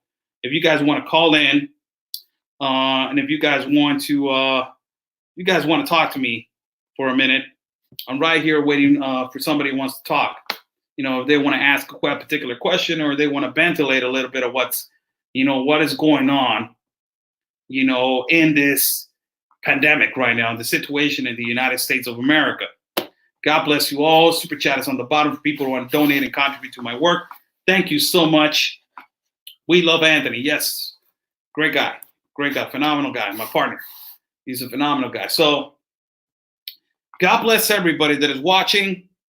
How's everybody doing? On this Sunday, it's 6:57 in the afternoon right now, and we're about to do the Spanish feed. As soon as I finish this, I'm gonna do it on Facebook. the Spanish feed, I will do it on Facebook as the same information I need to give out, same show, but I have to do it in Spanish. So, people are complaining about, you don't do it in Spanish. I will do one in Spanish right after I finish this. I will read some comments right here and elaborated comments right here. Mrs. Tingley, I don't know who you're referring to. I think that you guys are talking to yourselves. Let me see one comment right here. My opinion, Terry Hurtado says right here, my opinion, the worst thing to do is drink alcohol around this time. We need to keep our organs nice and clean and lose extra weight. Yes, we need to, exercise in the house. If you guys have, there's a lot of things that they're going to happen. We need to look for activities. We need to look for other things to do because we're stuck in our homes and we cannot do normal things as usual. So we need to find our ways. There's a lot of people that they're doing exercise at home, and they are, they are helping, the community, and they're helping citizens around everywhere to do activities and do exercises at home. Let's eat healthy also. That's one of the things that, that's one of the things that we need to start doing and, realizing what we need to do. God bless you all. How's everybody doing? I will, we'll leave the phone line open just for a minute or two. If you want to call in, it's 619-324-5260. Let me read right here. And if you guys want to talk, you guys want to talk for a minute, I'm right here for you guys. How's everybody doing? Thank you so much for joining on the feed on this Sunday. I will say goodbye to you guys. Before I go, let me just read you a little bit right here. And you guys know that I'm always reading a little bit of the, of a religious book that is called Prayer, Spiritual Warfare by Charles Spurgeon. And this is a paragraph that says something like this. Right now that we need to be strong and we need to have faith. It's called The Wishing of Water by the Word, page number 260. It says, O Jehovah, our God, you love your people. You have placed all the saints in the hands of Jesus, and you have given Jesus. Oh, now that I'm reading, somebody calls right here. Caller on line 1. Let's see who it is. Hello? Let me go to the app. I think that hold on. If you can call back, something happened right here with the phone call. If you can call back, I will accept the phone call again. But something went on. Something's going on with this application. Sometimes sometimes it cuts off and sometimes it doesn't. 619-324-5260. If you guys want to call in, if you want to call back, I'll be waiting for you right here. I can wait for you. God bless you all. Who is Marianne is calling? Go ahead and call again if you want. Marianne, if you want to call again, I'll be waiting for you right here. You want to give your opinion? Go ahead and call back. Something happened to the phone line, but I'll wait for you right here if you want to call back, and I'll wait to not read again what I was about to read to say goodbye to everybody. If you want to call back again, it's 619-324-5260. Terry Hurtado says, adiós, Oscar. Adiós. Nos vemos, Terry. Que te la pases muy bien y que disfrutes tu fin de semana. Have a good evening and stay safe. And enjoy your evening. So I will disconnect the phone line. I try to wait for phone calls, but I will disconnect. Okay, here we go.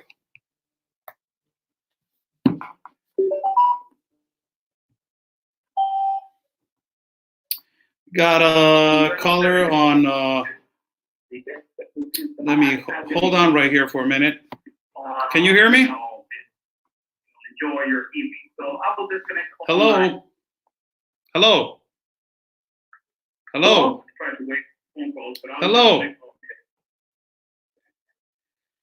Yeah, who am I supposed to be talking to?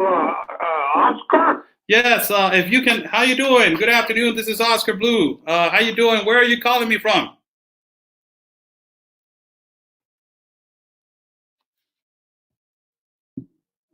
Hello?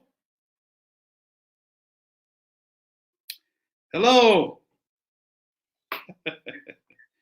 Hello?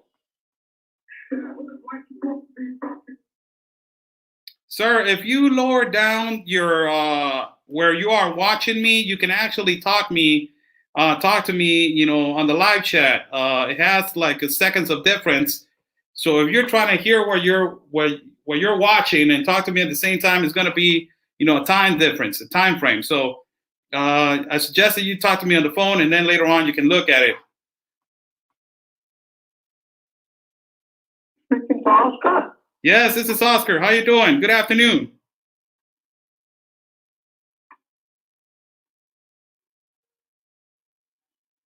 Hello?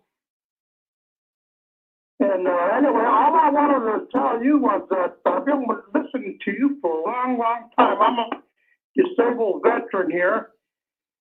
I've been listening to you and talking about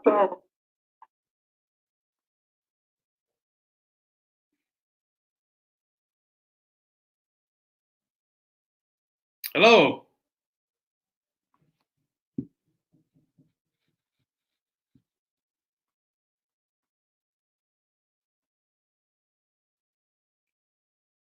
I think we lost him. I think we lost him right here. We're having difficulty. That's a disabled veteran. And, I really love the fact that they're calling. But, there's a situation with the phone line. If you guys want to call in, this is the problem with you guys calling in. Don't listen. Don't put the whatever you have on your desktop or your laptop, or you have another phone. Don't be thinking that it's going to be at the same time that you're calling in and you're watching yourself. There's a time difference. There's a time frame, and you affect the phone call. So when you called in, just just a normal, typical phone call. You can listen it later. 619-324-5260. Thanks for trying. It was a disabled veteran that's saying that he has been following me for a long time, and God bless you. God bless you. All the people that they have been following me for the longest time. Thank you so much. God bless you. Really, you guys are remarkable followers. I got Border Neighbor News has really phenomenal people, which they go in and which they go out. I don't really mind, but they are phenomenal human beings. We got another caller right here. Let me see if we can get a good call this time.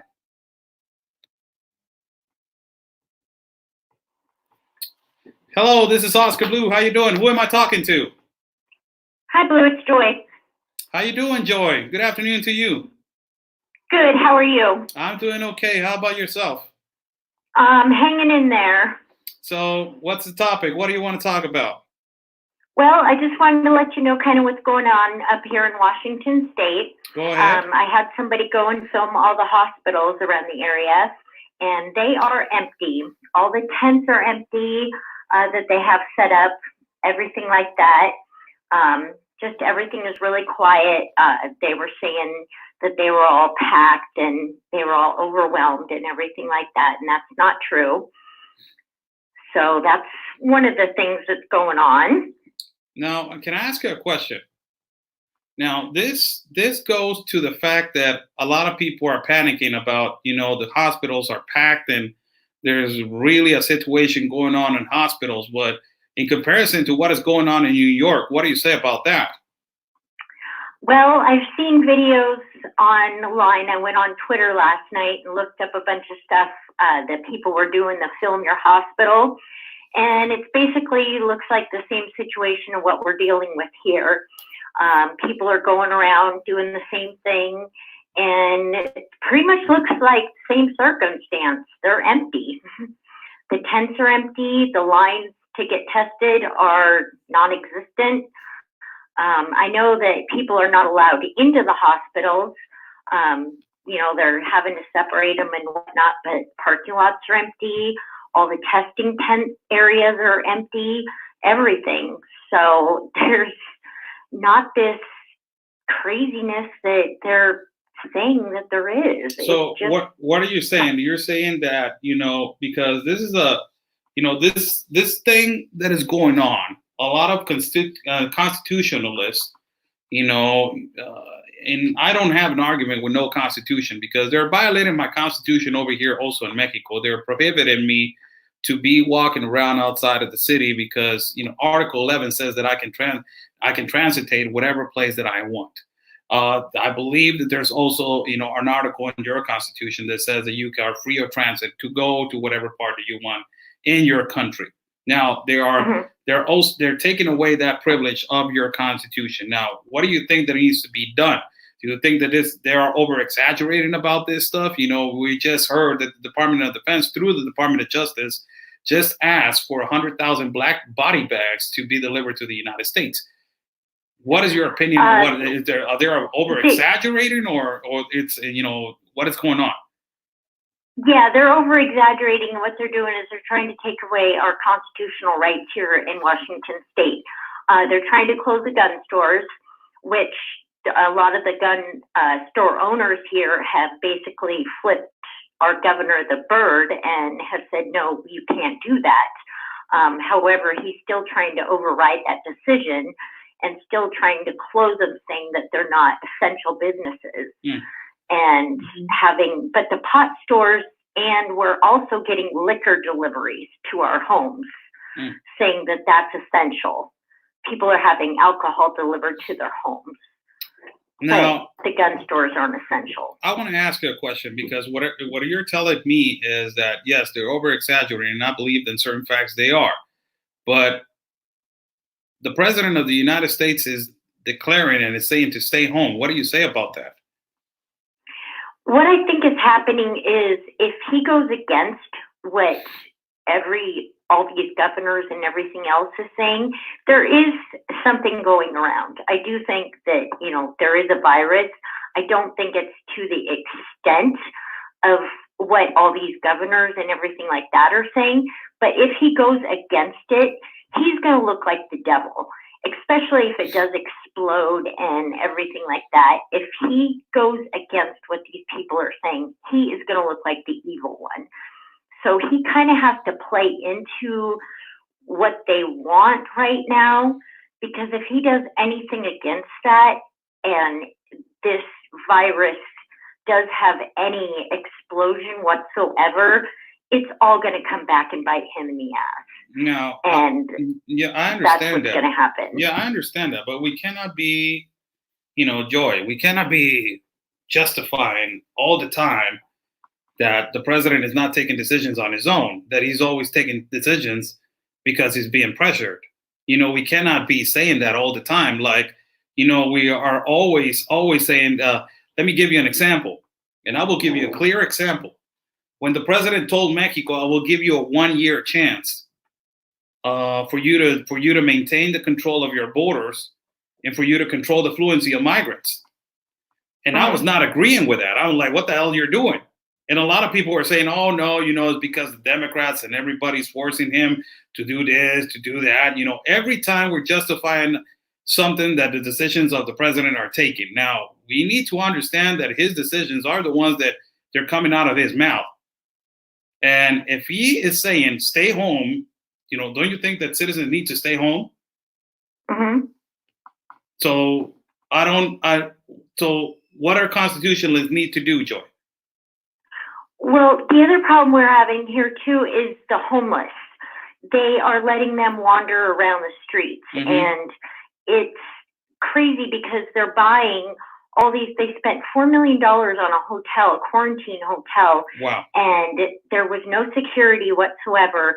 They put one person in it, and that person was tested. And before he had the results, he was a homeless person that they got the hotel for, that they were going to put homeless people in. Before the results came back, that homeless person left, walked across the street, stole something from the store across the street, and then hopped a bus and took off. Oh, wow. And they spent $4 million on that hotel. And now the rest, they've stopped using it. But now all the homeless people in the area have broken into that hotel, have taken all the supplies that they were going to use for those quarantine people, and have destroyed the hotel. So now they've picked another hotel in Tacoma in a different city and are doing the same thing for that, and have just spent millions of dollars on another hotel. Oh, wow. And they've closed the schools, and they just have used a gym, which is a Catholic school, a private Catholic school, which is $47,000 tuition to send your kids to. No wonder. And they are using that gymnasium to put the homeless people in. But they don't have any notifications on their Facebook page or anything else letting those parents know that their gym is being used for a homeless facility. That's weird. Something's going on. Yes, absolutely. That is weird. That is weird. And you cannot be spending, that's another situation that is happening over here in Mexico. Like, everybody's asking, what are you going to do with the homeless? Because the homeless are going to be the first ones that they're going to get sick if they're outside, outside of the atmosphere where no place to live, no place to stay, and unbelievably, they're going to get the firsthand infection. But I don't know what right now, what the government of the United States is doing for that. They need to do something about it. I believe that there is a certain point that is an over-exaggeration. I totally agree with you on that. There's a total exaggeration because you go on potential statistics that I always, I always base myself on statistics and stats. And if you talk about influenza or the flu in comparison to what is going on right now with the corona in the United States, stats are all the way up with influenza in comparison to corona. Yeah. It's a whole different ballgame right there. But do you think that I completely understand what you're telling me, but what are, this goes out to constitutionalists. I didn't have no argument with my partner, conservative Anthony. He's like, they're violating our constitution, bro. I'm like, okay, what are you going to do? These are the things that they need to be well addressed of what our constitutionalists are need to do, because a lot of places, like you say, they're already, taking this as an advantage to take the Second Amendment, and close gun stores.